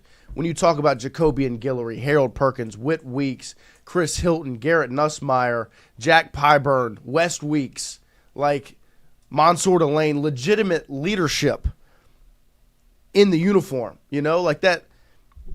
You respond to things differently as a player when it's come from somebody that's in the same uniform as you, rather than a coach in his polo and his visor. Mm-hmm. Like, it's just real. And so the fact that they have this much leadership where all you have to do is add water from a coaching standpoint, like how easy does that make the coaching staff's life, that they don't have to sit back, like they don't have to continuously check the players, because the players are doing that. And so what the coaches have to do is make sure they're in the right spot, doing the right thing, and just coach the game of football. They don't really have to coach the locker room that much right now, because the locker room's coaching itself. It's the difference between good and great. Genuinely. And so it's very, very reassuring to see that, to hear BK say that, but it also to be seen. Like, the competitive energy you see at a practice like yesterday isn't being, like, that's not brought by the coaches. Ever. Like, I don't care how good the coach is. Like, Nick Saban can bring some competitive energy to a practice. The players have to do it themselves. And the competitive energy you saw yesterday, It's BYOJ, baby. Bring your own juice. and that's what this team does. better than I've seen. Here is Brian Kelly talking about Harold Perkins and his role, because obviously Perk, like I said, really, really good day yesterday. And it was very, very easy to see. Like I'm saying, the competitive energy was easy to see. It wouldn't have taken a genius to say, timeout. Who is 7? Like, you didn't have to be somebody that covers LSU or even knows football. You would understand number 7's making a bunch of plays on the football field. Here's BK talking about Harold Perkins and his role in 2025. And what he's looked like. Yeah, I think it's a familiar role for him. One that now he has a complete knowledge of the linebacker position. He's not just a guy out there running around making plays. He's so much more intentional. He knows the game. He knows the nuances of it. The pick that he got in 7-on-7, he baited Nussmeier into it. Just those little things, right, are experiential kind of plays that he's making. But no, I think physically he's been great. Taking care of himself. Recovery day, he's a beast. He just knows that, as I said, this is his year, and all of those things have allowed him to be really, really focused and not distracted by anything. I mean, that's the dream, right? Harold Perkins having it figured out from a mental standpoint, like a mental understanding of the game. Because there's never going to be concern about Perk checking off the physical box. When it comes to physically being a good football player, you saw that when he was wearing 40 in 2022. Like, physically, very rarely is he not the best athlete on a field. Athletically connected. Yes. It was the mental standpoint. If he still needs to learn the game, he needs to learn the position, he needs to learn deep. And so if he's got that piece, if he's mentally as locked in and as knowledgeable of the game now, where you saw yesterday, that play wasn't a gimme for Perk yesterday, that interception. It wasn't a play that was just there to be made. It's a play he made be there. It's not one that was like, oh, it's a pass that's lobbed up. He went and made the play that was right there, easy to be made. He created the mistake. Mentally. Against a very, very good quarterback. And so if Perk's got that mental aspect like we've kind of seen, and BK is saying, the expectations should be as high as they are going into 2025. I think that's a testament to Blake Baker. Oh, and yeah. his staff to be able to find either an avenue to be able to coach him and teach him, but also just finally making the decision that we're not janking you around to slot, to middle linebacker, to outside linebacker. It's like, this is your spot. You're going to learn it. And I'm going to teach it to you. And once the light bulb goes on, this is going to be very easy for you. And it feels like the commitment to a plan for Perk is going to show up in spades for his performance on the football field. Because if you have Harold Perkins, the athlete, and that's Harold Perkins not having to think about what his job is, right? That's when he becomes Harold Perkins. Yeah, I mean, breakout star. Yes, It was simple and easy to see when he's on the field.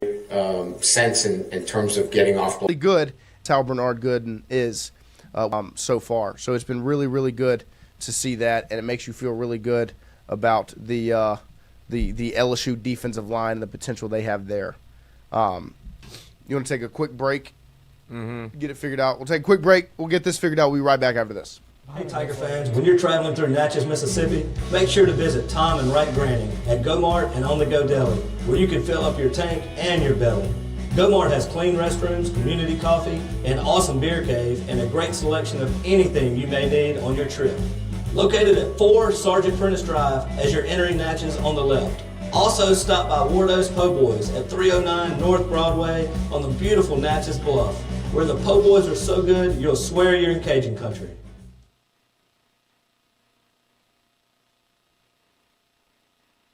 When it comes to your home, the roof over your head matters. At CAS Roofing, we don't just install shingles, we build peace of mind. With years of experience and a commitment to craftsmanship, our team shows up on time, gets the job done right, and treats every project like it's our own home. Whether it's repair, a replacement, or storm damage that caught you off guard, CAS Roofing is ready.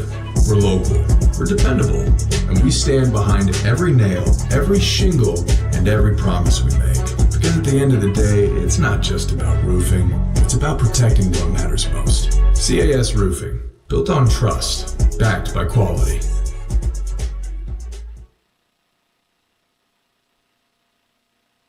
The roof over your head matters. At CAS Roofing, we don't just install shingles, we build peace of mind.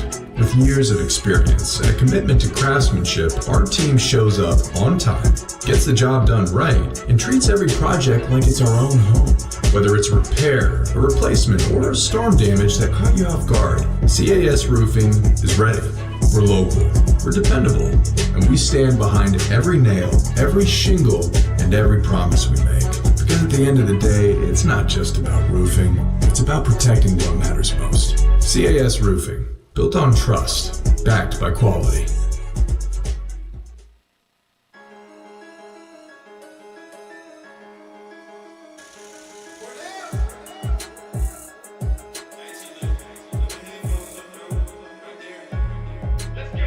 It's Tingle and go from 7 to 9. Come keep with the show. It's a new era. Let's get it, let's go from 7 to 9. We are back. We're back. Sorry about those technical difficulties, everybody. Thank you for sticking with us this morning through the through thick and thin, guys. It really means the most. Through length and girth. For better or worse, internet connectivity. You guys stick with us, and we truly This will be appreciate that. within the next few weeks. This will be figured out one way or another. a problem that we are currently working on having solved. We just have a few things moving and shaking. Like I told you yesterday, we're working on some exciting things for you guys. We've got a meeting today, actually, after the show. And then we've also got a meeting tomorrow for some really cool stuff that we think we're really excited about. So we are hoping you guys can be excited as well. And you will be when we announce some special things. But these internet issues will be figured out sooner rather Could than later. look way different or something you don't notice at all. Yes, yes. Something that you won't notice at all. Or it Well, could the look- internet would be working better. Yes. Either way. But there's also an alternative where it's just like kind of brand spanking Jarring. new. You know, like whoa, what are we looking at? Again You know? with you. But we appreciate you guys sticking with us this morning. We're gonna rerun Brian Kelly talking about Bernard Gooden because there's that one, and then one more clip I want y'all to be able to fully hear because it was just really, really good stuff to get you ready for the season. Obviously, Gooden is a guy that we have been very pleased watching because he is an extremely, extremely talented football player. And BK, I think, relates with that emotion as well because 88 makes a heck of a lot of plays. So far, he's really flashed. He's doing a lot of good things. He brings a high motor, right? He's a guy that brings energy to the group, intensity to the group. I bring up that word again that was mentioned. So I think that's bringing up everybody in terms of the competition level. His abilities fit the defensive structure that Blake likes to run. We're aggressive, move in the front, and he just has a great sense in terms of getting off blocks. And sometimes that's a hard trait to teach. You just can or you can't, and he's very difficult to block. Yeah, I mean, like you said, there's only so much technique-wise that you can teach from getting off of blocks. And sometimes you're just born inherently with the ability. And it appears as if Bernard Gooden is born with that ability. Because he's not the most physically imposing. Especially in this room. And that's more of what it is. When you see in the this other room, he Yes. would be very physically imposing. in public, as that just walking the street, absolutely. But whenever you have Dominic McKinley standing Right. next to you, it's like, oh. You look but- normal-ish. But he's like fit. He's like put together. Oh, yeah. For Yeah. a defensive lineman, but he's on the slider side. But there's not a wasted pound. No. I mean, it is like... No bad what's- weight on that cat. What's the term? Pound for pound? Mm-hmm. He's strong. pound for pound, like, legitimate, And on top of that, he is fast. Yes. Like, not many times you have a legitimate pass rusher on the interior. Yeah, he's gonna get a couple sacks. Like, I mean, he's gonna make plays, and so very, very excited to see 88 in purple and gold this year. Last clip from BK is him talking about the left guard and the center position. Obviously, Braylon Moore is your center. If you're LSU, you went out and got him for a reason. It's officially been confirmed. But there's still some competition at some other spots. So here's BK talking about his offensive line going into 2025. Yeah, there's four guys, Wilson. So, Paul, DJ, Colin Eccles, and who am I missing? Yeah, Thompson. So those four guys, 1A, 1B right now. They're just rolling in and out as we've kind of established Braylon Moore as the center. And so those four guys are working, and DJ would be our number 2 center. So it's a 4-man rotation right now with those guys. So, I mean, DJ Chester's your backup center if you need him, but Braylon Moore is the starting center for LSU. So like we said, it felt like that was kind of set in stone. That's your guy. You have Braylon Moore set in stone at center. Yeah, and it's interesting because of the previous practice before LSU got into fall. You saw DJ Chester kind of fight for that spot and be able to get reps at center, and it felt like more of a competition. And fall, Braylon Moore has absolutely established himself, and that's why you went to go get him. You don't go get a guy that's played 3 years of college football in the Right. ACC. It's not like you went and found somebody that was A diamond in the rough. No, yeah, he's legitimately he's an NFL guy, and he's a center, and he's somebody that is established at that position, and that's what he plays. Yes. And it makes all the sense in the world for him to be able to win that job and then become probably the linchpin of your offensive line. Yeah. No, I agree. And I'm very excited. And I think the competition at those other 2 spots is really good for the line as well. To have competition between Coe and Eccles, who played really well in the bowl game, him and Josh Thompson, another guy they brought in, and then DJ Chester and Paul Mabanga as well. I really like the competition there. But it's good to know the center is the first, the 2 positions you want figured out before anything else on your O-line is left tackle and center. And I think LSU's got those 2 pretty figured out with Tyree Adams and Braylon Moore. So that's a good sign in the progression for the LSU offensive line getting ready for August 30th. So don't forget, every single day we are brought to you by CAS Roofing and Advising. I swung by after the show yesterday. Our guy Pierce Patterson was putting a roof on in Prairieville, and so they were knocking out a roof. They had just finished. It was about 9:30-ish when I got there. They had just finished tearing off the roof completely, the old one, the felt and the shingle. They were about to lay it and get it ready, and they knocked it out by the end of day yesterday. So one day, knocked out the roof. Our guy, Pierce Patterson, over at CAS Roofing and Advising. The number is 225-910-0619. And do not forget about the special they've got running right now, where you can get your very own season tickets for LSU football. If you put in and you call 225-910-0619, and you have a 10-plus-year-old roof, and you're inside a 50-mile radius to their office. So your roof has to be 10 years old or older, and you've got to be within a 50-mile radius of their office on Magnolia Bridge. So if you're in Central, if you're in Watson, if you're in Denham, if you're in Baton Rouge, you should be inside that radius. If you've got a roof that's 10-plus years old, it doesn't even have to be a replacement.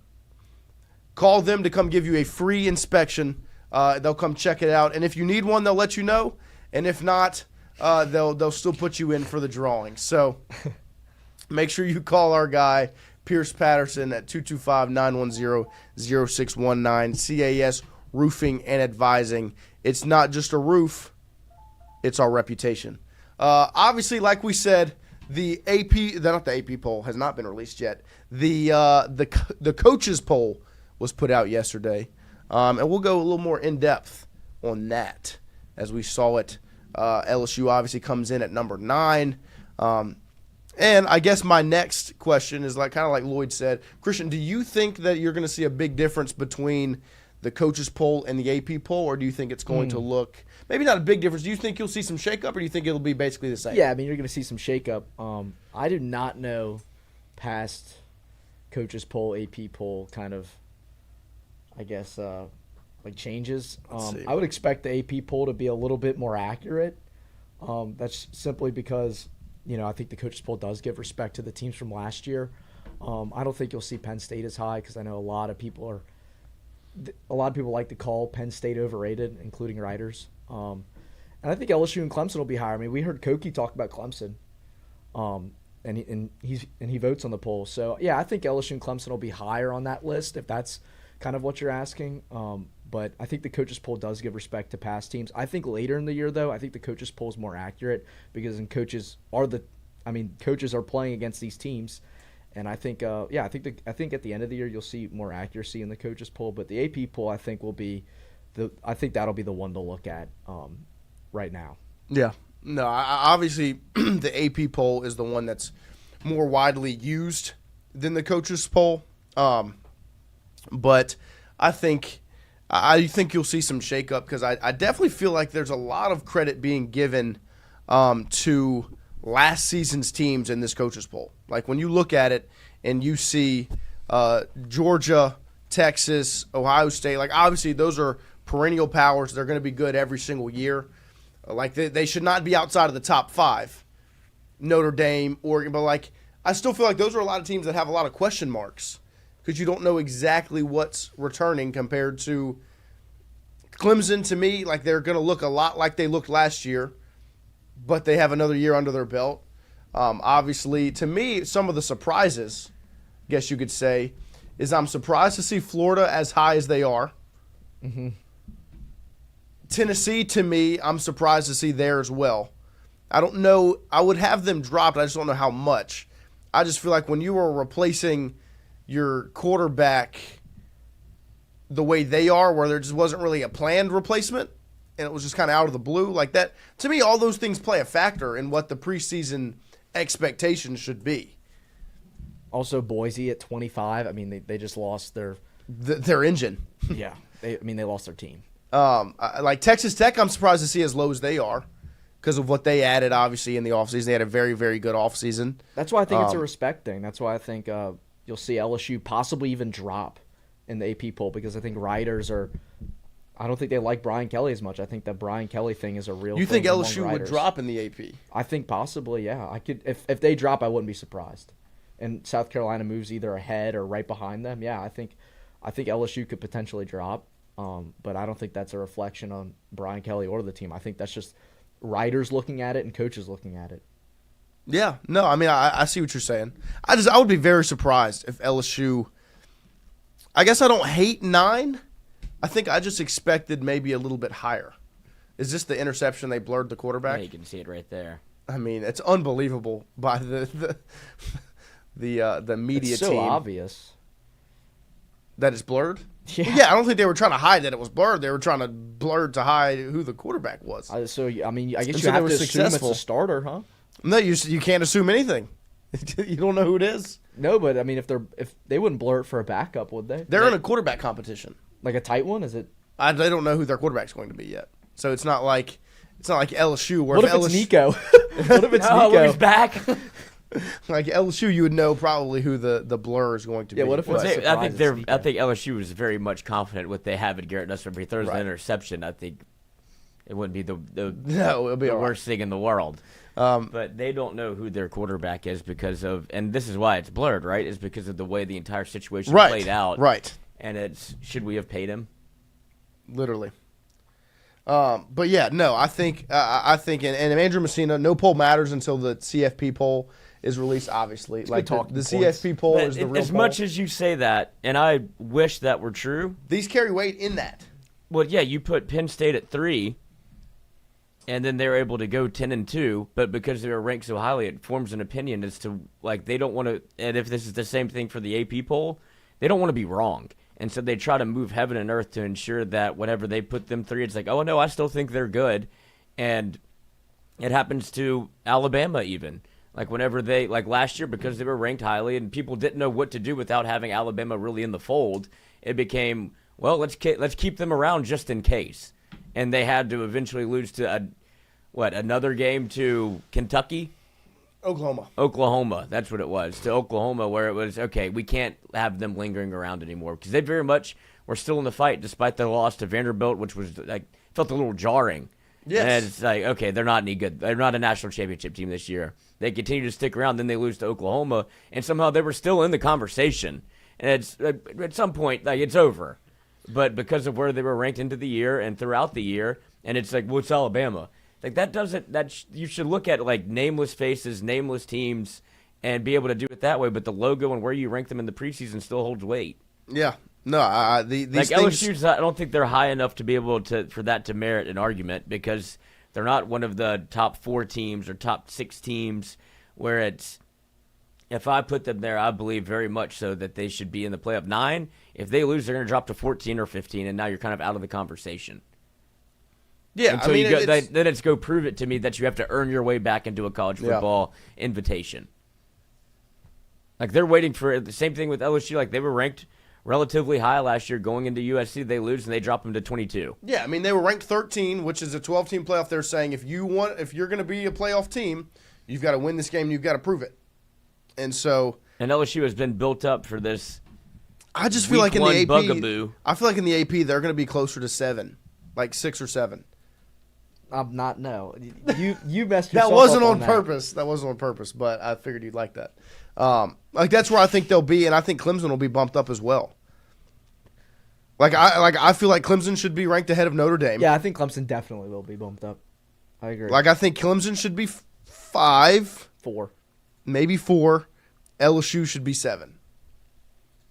To me. Here's Brett McMurphy's AP poll. Let's see it.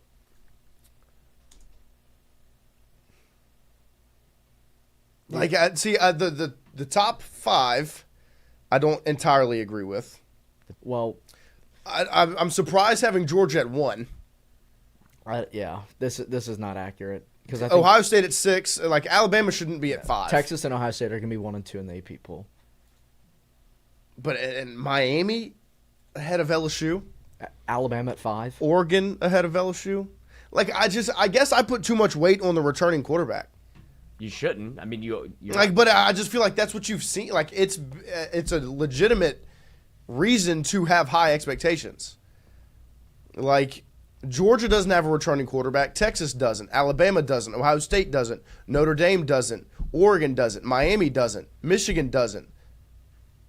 Like, in the top 10, you've got 3 teams with returning quarterbacks. He also has A&M at 12. So, I mean, like, I don't think LSU should be any lower than 8. Is South Carolina even on it? Nope. I mean, yeah. They're not on it. Oklahoma is. Now, see, I would have Oklahoma in my top 25. I don't know if he's doing this because this is what he thinks, or this is what he thinks the AP poll will be. But I think this is nothing like you're going to see when the AP poll comes out. This is just Brett McMurphy, apparently known Ohio State hater, Penn State lover. Obviously. But yeah, this is a bit bizarre, but this is what you get with the AP. Like, that's what should hold no weight. But it does, because it forms people's opinions, and it's something that you have to talk about, I guess. Yep. I'd love to get Koki's opinion on it.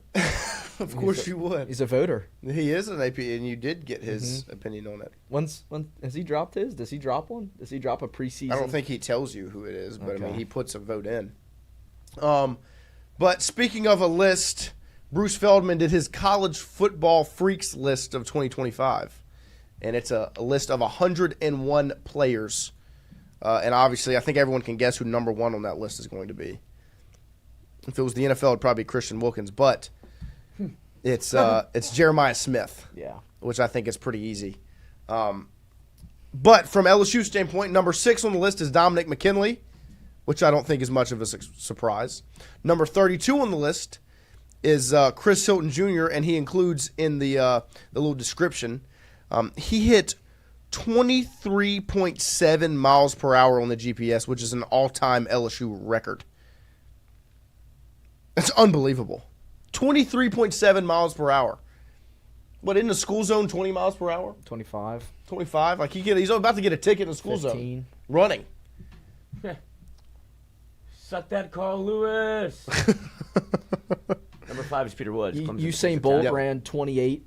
And then the top 5 is number 1, obviously Jeremiah Smith. Number 2, Caden Proctor, the tackle at Alabama. Nicholas Harbor at South Carolina.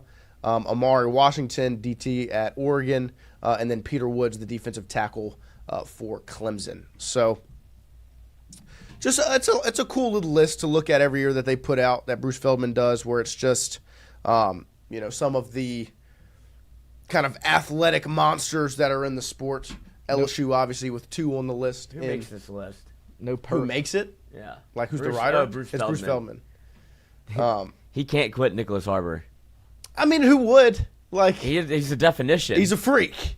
Like an athletic freak. Like these aren't guys you're expecting to be like. Trey Des Green not on it? That's what I was wondering. I'm surprised. I thought if you would have asked me 3 for LSU that would be on the list, I would say Don McKinley. Don McKinley, Chris Hilton, Trey Des Green would be my 3. 2 of them obviously on it. Those would be my 3. Without Perk's injury, I think Perk would be on it. Yeah, I would. I guess him coming off injury definitely plays a factor in that. So, but those would be the 3 that I would have slated. But we appreciate you guys this morning. We're gonna get into our games, a little athletic connection, little daily dozen, and we'll close it out this morning. Appreciate you guys hanging out. It's like we said on Thursday, we will review Little Big League, the movie review. Obviously, I watched it last night because I figured we were going to do it today because it's supposed to be Tuesdays. But no We're like kinfolk today. Yeah, we're like the cool teacher that's like, maybe test on Tuesday. Everybody Right. get ready for the slackers. Right. Actually, it's on Thursday. Actually, it's like, Thursday. oh, thank God. Yeah. Well, I was actually prepared. I watched All it right, last let's pull night, up the homework. We didn't do it. and I was glad I Okay. watched It's it. actually not due then. How many people didn't do it? All right, we'll do it on Thursday. Now you know. Wait, Thanks, Miss Johnson, aren't you going to pick the homework up today? That person has a special place in hell. I knew you were Thanks, going to say Teach. that. God. And it was always at the buzzer, too. Yes. It's like, aren't you going to pick up the homework? It's like, buddy, I just made it through 45 minutes of this class sweating, trying to figure out how I'm going to do the homework. Can I get the homework done in class? Can I get your homework and copy it? And it's like, none of these things happened. Maybe she won't ask. Maybe not. And then it's... Oh, no one Oh, did don't, it. did you forget about you? Did you forget about the homework for today? I need Like, the grade. what the fuck are you thinking? Like, why would you bring it up? My favorite memories in high school, though, were when the homework is being picked up. Like, nobody asked about it, but it's being picked up, and I'm still, like, Oh, yeah. Oh, yeah. filling it out, like, as she's going around. We used to... God, it's Dude, freaking- well, imagine- talk about the adrenaline rush. Oh, it's so much fun. It's the best. Let me paint this picture for you. Kids now can put it in ChatGPT and just, like, write down what ChatGPT says. Yeah. Like, where was Well, that no- in high school for me, man? No, see, that's bad because you're not learning any real life skill. It took networking Yes, and a yes. sense of it's not that I'm a bad student or can't do the homework, it's that I didn't want to. But so you figure out ways to be able to get your assignment turned in because you have to. It's not type it into the internet and copy and paste it. It's, hey, this is how you make friends with different people in the class that you normally wouldn't talk to. You've got to be able to connect. Exactly. You can even connect athletically. It allows you to break barriers that normally Normally, would not be you would broken. never broach. It Yes. makes you're building bridges all around town. Because, and then in your future, because you're going to have peers, whether it's at work, whether it's other things, that maybe aren't people that you have that much in common with. But You have to be able to communicate effectively with them. manipulate and take advantage of. No, Yeah, no, but- I didn't want to go But that because far. you cheated on homework in high school, you have those life skills to where you can build those bridges now. Yes, what's Exactly. also Great connection, a little bit guys. of adversity. Like It being is. able to get that homework done in that 5-minute span. Working under stress. That's adversity. And Being so able it to allows mess you- up your handwriting enough to where it makes it look like you did work, but you really critical. didn't do anything. That's Yes. critical thinking. Yes. It's Adaptability. yes. what That's that what made is. me who I am. Yes, I agree. And this ChatGPT is ruining it. Because I You're used not allowing kids to cheat no more. The normal I way. used to get people to fax me their notes because we didn't have like take a picture of it. It was handwritten notes, no computers. It was take a scan your homework and fax it over to me. I had to learn how a fax machine worked at 10:30 at night so I could study for a test. And that is somebody up, who's got it. Right. Let me talk to you. I had to talk to their dad, and my dad had to talk to their gotta dad. make- Like, you gotta this is make how things fax happen. machines work. What's your fax number? Figure it out. Then Fax. now you have fax. Now you have 15 pages of notes that you didn't have. Yeah. No, I mean shout out to the friends that got you through those classes. Yeah, they weren't necessarily friends. That weren't But then necessarily, they but they became were friends. But they were truly friends. And here's an athletic connection. Athletic connections. All right, 4 groups of 4. There you go. Come on now. Wait, this is like okay. Hunter What? Hall wasn't lying. Oh yeah. Let's see. Bengals, Syracuse, Texas Longhorns, or Tennessee Longhorns. Because of the orange. Yeah, orange teams. So Bengals, Syracuse. Well, Tennessee, Texas. because the Rams, the Seahawks, the Cardinals, and the 49ers are all the NFC West. And so then I would say the orange. And Wow. then pitcher 5 lineup blocks. Starting. Okay. There we go. I mean, that was pretty simple. Oh, throwing the Where's Dardar when you need him? I know. I can't believe that. Have you, when we had Dardar in? Oh yeah, he killed it. It's the only No. one we've ever failed. Oh, that's right. Yeah. No, you didn't. You don't know anything. You just I tried to watched cheat all on the that. assignment. Yeah. Well, because I remember y'all talking about with him that he's like a genius because he graduated Right, Columbia right. Engineering School, In which 2 is, years. which is like, dude, Max Yeah. says, Lloyd, what are you, 60? that's what I was Yeah. No, I was just at a young age, I was manipulating the system in any way possible. There you go. I'll tell you what, we 'Cause got to I was start like- timing I these was athletic like- connections. Lloyd took horse and carriage to school. And no, my mom always made me late for school. And so, like, I never understood that either. Why am I getting punished for the sins of my past? Like, For your the sins parents. of my parents. Yeah. Yeah. Like, do you think I got in the car and drove here? I'm not the 10. reason I'm late. No. Yeah, no, I mean, it's better than me. My sister was very strict to. We have to be out of this house at 6:30 to get to school. Mind you, we live 10 minutes away from the school. So you just sat around And at school? yeah, we would sit in the parking lot for 30 minutes. That sounds awful. And I was like, I'm not rushing to leave the house. Like when I drove to school my junior and senior year, I left the house at 6:55 and got there right in time. And Oh. so like my freshman and sophomore year, I stopped riding to school with my sister and rode the bus because I was genuinely like, She was no, beating the bus? huh? Yeah. That's insane. I was like, I'm not doing this. I don't think I was ever once I'm at not any doing this. point early for school. Like, I never got there. There's no reason to be. Well, yeah, but like not even close of like, what do you do before class? Right. I would have no clue. Right. I I'm not was sitting in the car. running up the stairs as soon as the announcement. I was trying to beat the announcements. Well, and like I don't want to hang out in the like we would have the commons area. Like I don't want to hang out in the commons and talk before class. No, I'm not. I'm awake. going to class. Now, if I had taken Talk to you at lunch. if I had taken Adderall at this point, it seems like it would be fun to be chit chatting. But then that would just depress me because Now I'm going to class. right, I'm having fun now, but there's a pending doom. Yes. So I think I Like- did it right. They didn't want me around more than I needed to be. 6:30 a.m. Leave the house. Pass. They probably were like, I hope he doesn't show up today. You? Yeah. And then I would, and they're like, fuck. Dang it. He changes the classroom. Put him outside. Guess what I did out there? Talked more. Yeah, right. Talk to a wall. How are you distracting me from out here? You talk to a wall and piss Well, it they off. should have had windows. I got caught one time. They put me outside to take a test because I was clearly cheating, and I'm not good at math, and I was just overtly like trying to copy somebody. He's like, "You have to take this out." Like, I've caught you 3 times. Like, I don't know how to do this. Puts me outside. One of my buddies, who's actually smart, was walking through the hallway, and he just sits down and starts taking the test for me. I get up and leave. And the teacher comes outside. He's like, "What are you doing?" And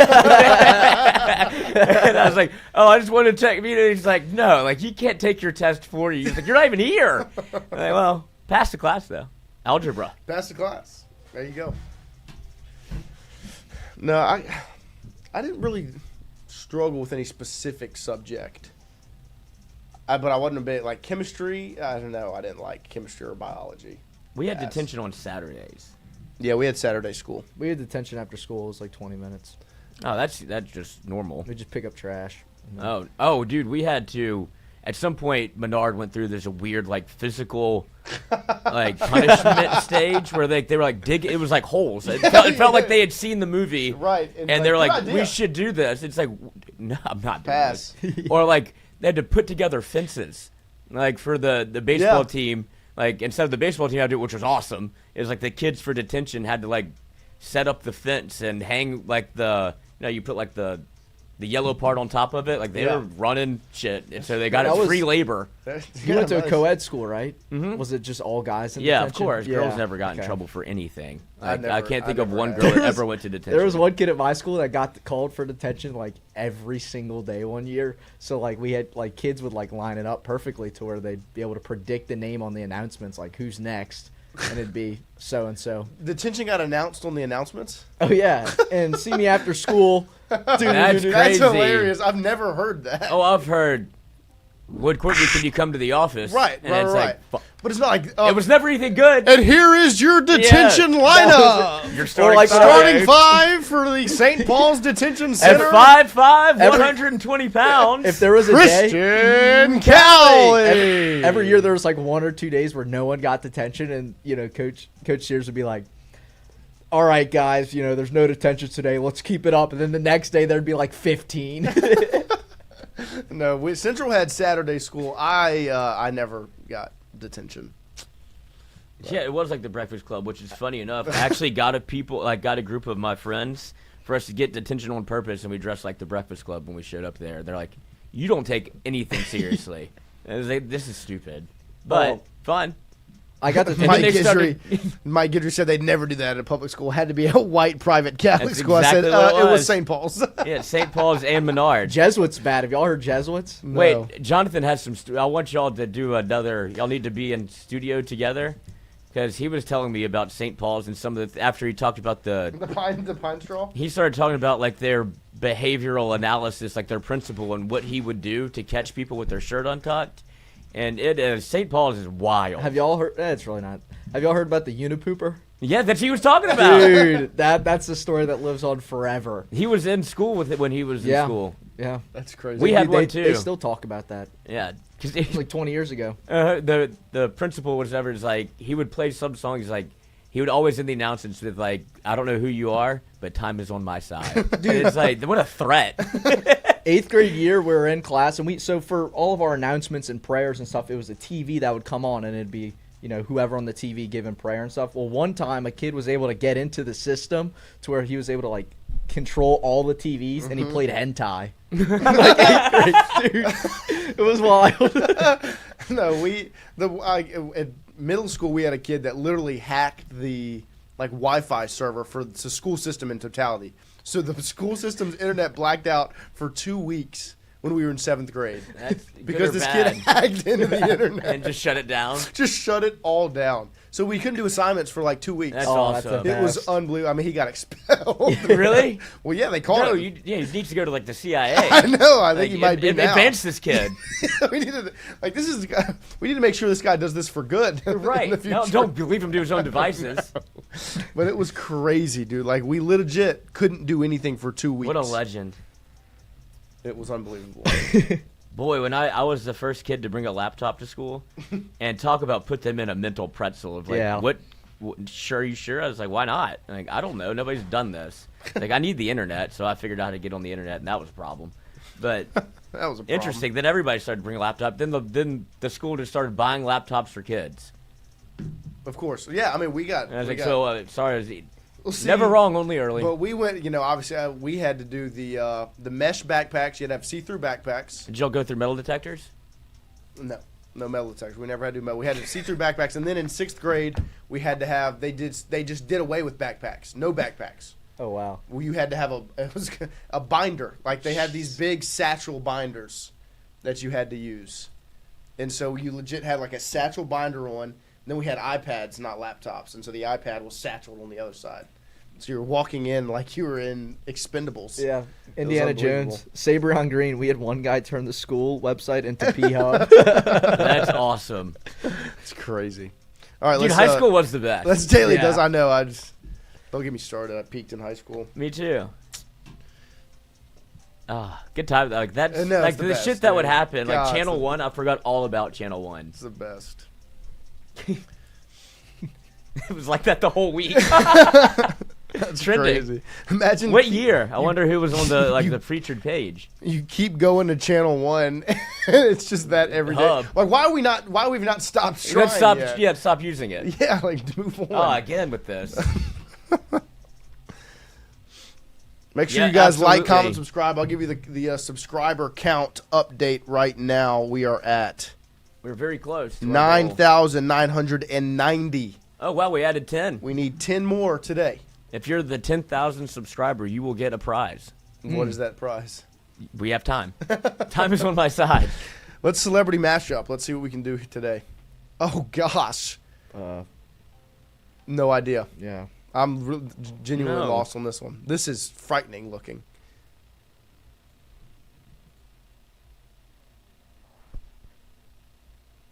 I don't know that face. Heidi Klum. No. It's the eyes.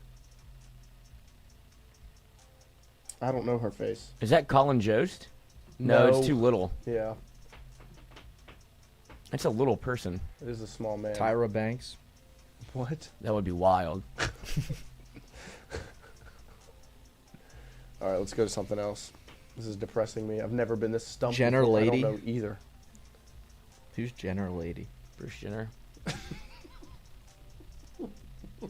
The former Olympic Oh, athlete yeah. that turned into a woman. There's Okay. also multiple Jenner ladies. Chris There's still just goes one. by Oh, it could Jenner. be that. Kylie goes by Jenner, Yeah. and Kendall goes by Jenner. Well, You jump straight to Bruce. well, this is a Caitlyn. man and a woman put together, Caitlyn. so. Nice. Oh, Jimmy Fallon? Is no, he that his little? hair's usually done better than that. I don't know if it's that. Yeah, you're right. It's never like that askew. Who wears that? Colbert's hair is usually more done up than that as well. Like this hair, This person is a tiny person. it's a small man. It's like Daniel Tosh, but his hair is not that dark. But I'm trying to like Seth Meyers. No, the hair's not that long.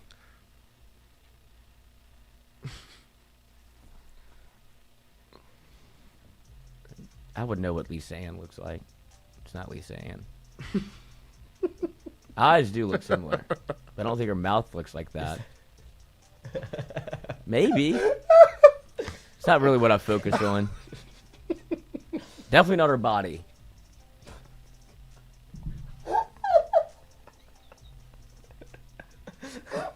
Let's try it, Alex. No, stop. I guarantee you it's not even going to be an option. Dude. Oh, I bet it is. She does barstool stuff all the It's Oh, not. what? I told you. Dude. Gosh. Let me figure out who this lady is. Who, Not Lisa live Ann? Not live on the show, please. Let's just go Just to turn your something volume down. else. She's a legend. She does fantasy football. That's how I know her. 2,500 receiving yards while playing for the Browns and Texans from 2015 to 2019. Oh. The Browns and the Texans. I know this. Fuck, you went to Miami. Oh, gosh. I know exactly who you're talking This is about. one of my favorite players. He was so good at Miami. I thought he was. I mean, this. Huh? No. Is it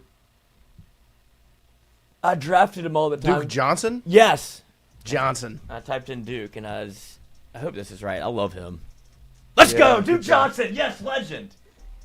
Yes. I'm gonna pull up some Duke Johnson highlights. Wait, Pedro Martinez, final MLB start. So obviously who he played with after the Sox. It feels like this didn't last very long. No, I have no idea. When I see Pedro Martinez, all I see. Feels like the Marlins would try this. Alex Futch says the Dodgers. Aren't they in the American League? Noah wasn't blushing. Steve Noah was dying laughing at No, Lloyd breaking it down body part by body part. Dodgers are National League.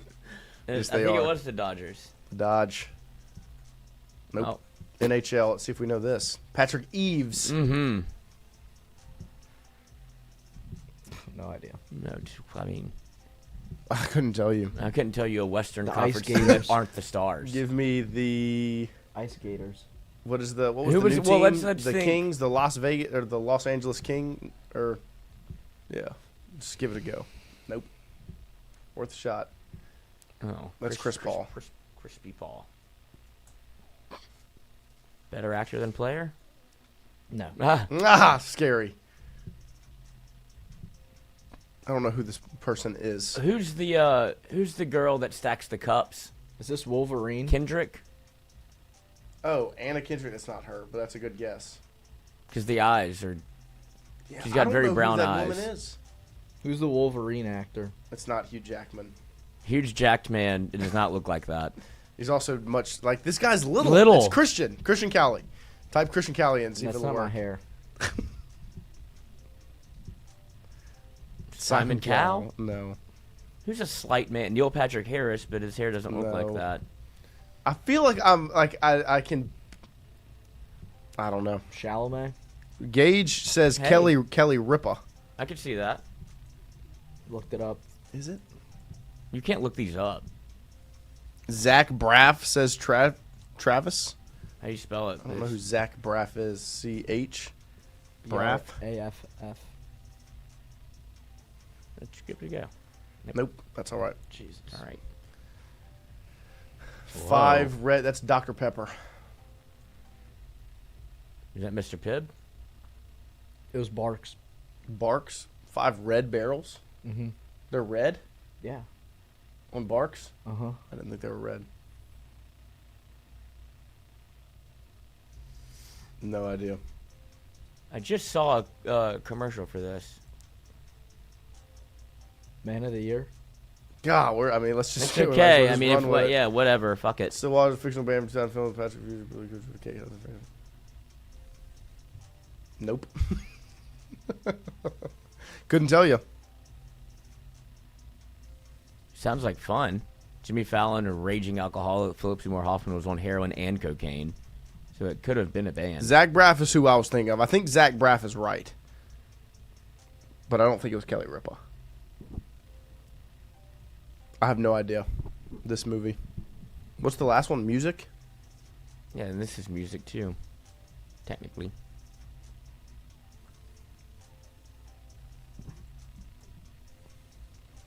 Oh, duh. Nope. A good old-fashioned orgy, not right. Good band name, though. You're the Best was popularized via montage during the All Valley Tournament from this 1984 film. Oh, this is Cobra Kai. Like what is that? Karate Kid? Mm-hmm.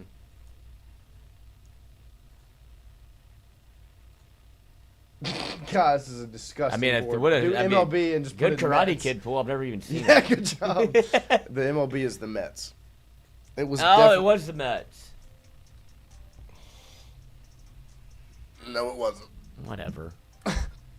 What a disgusting performance. But you're going to have that on the big jobs, Alex Futch says. It's just going to go like that sometimes. But we appreciate you guys joining us this morning. They do have media availability at practice today, so we yes. are going to ship Christian off over there. Me and Lloyd have a meeting that was scheduled The Phillies. the same time as practice, which is no bueno. But we'll be back tomorrow morning, 7 to 9. And I guess Christian will give his practice report tomorrow morning. Aha!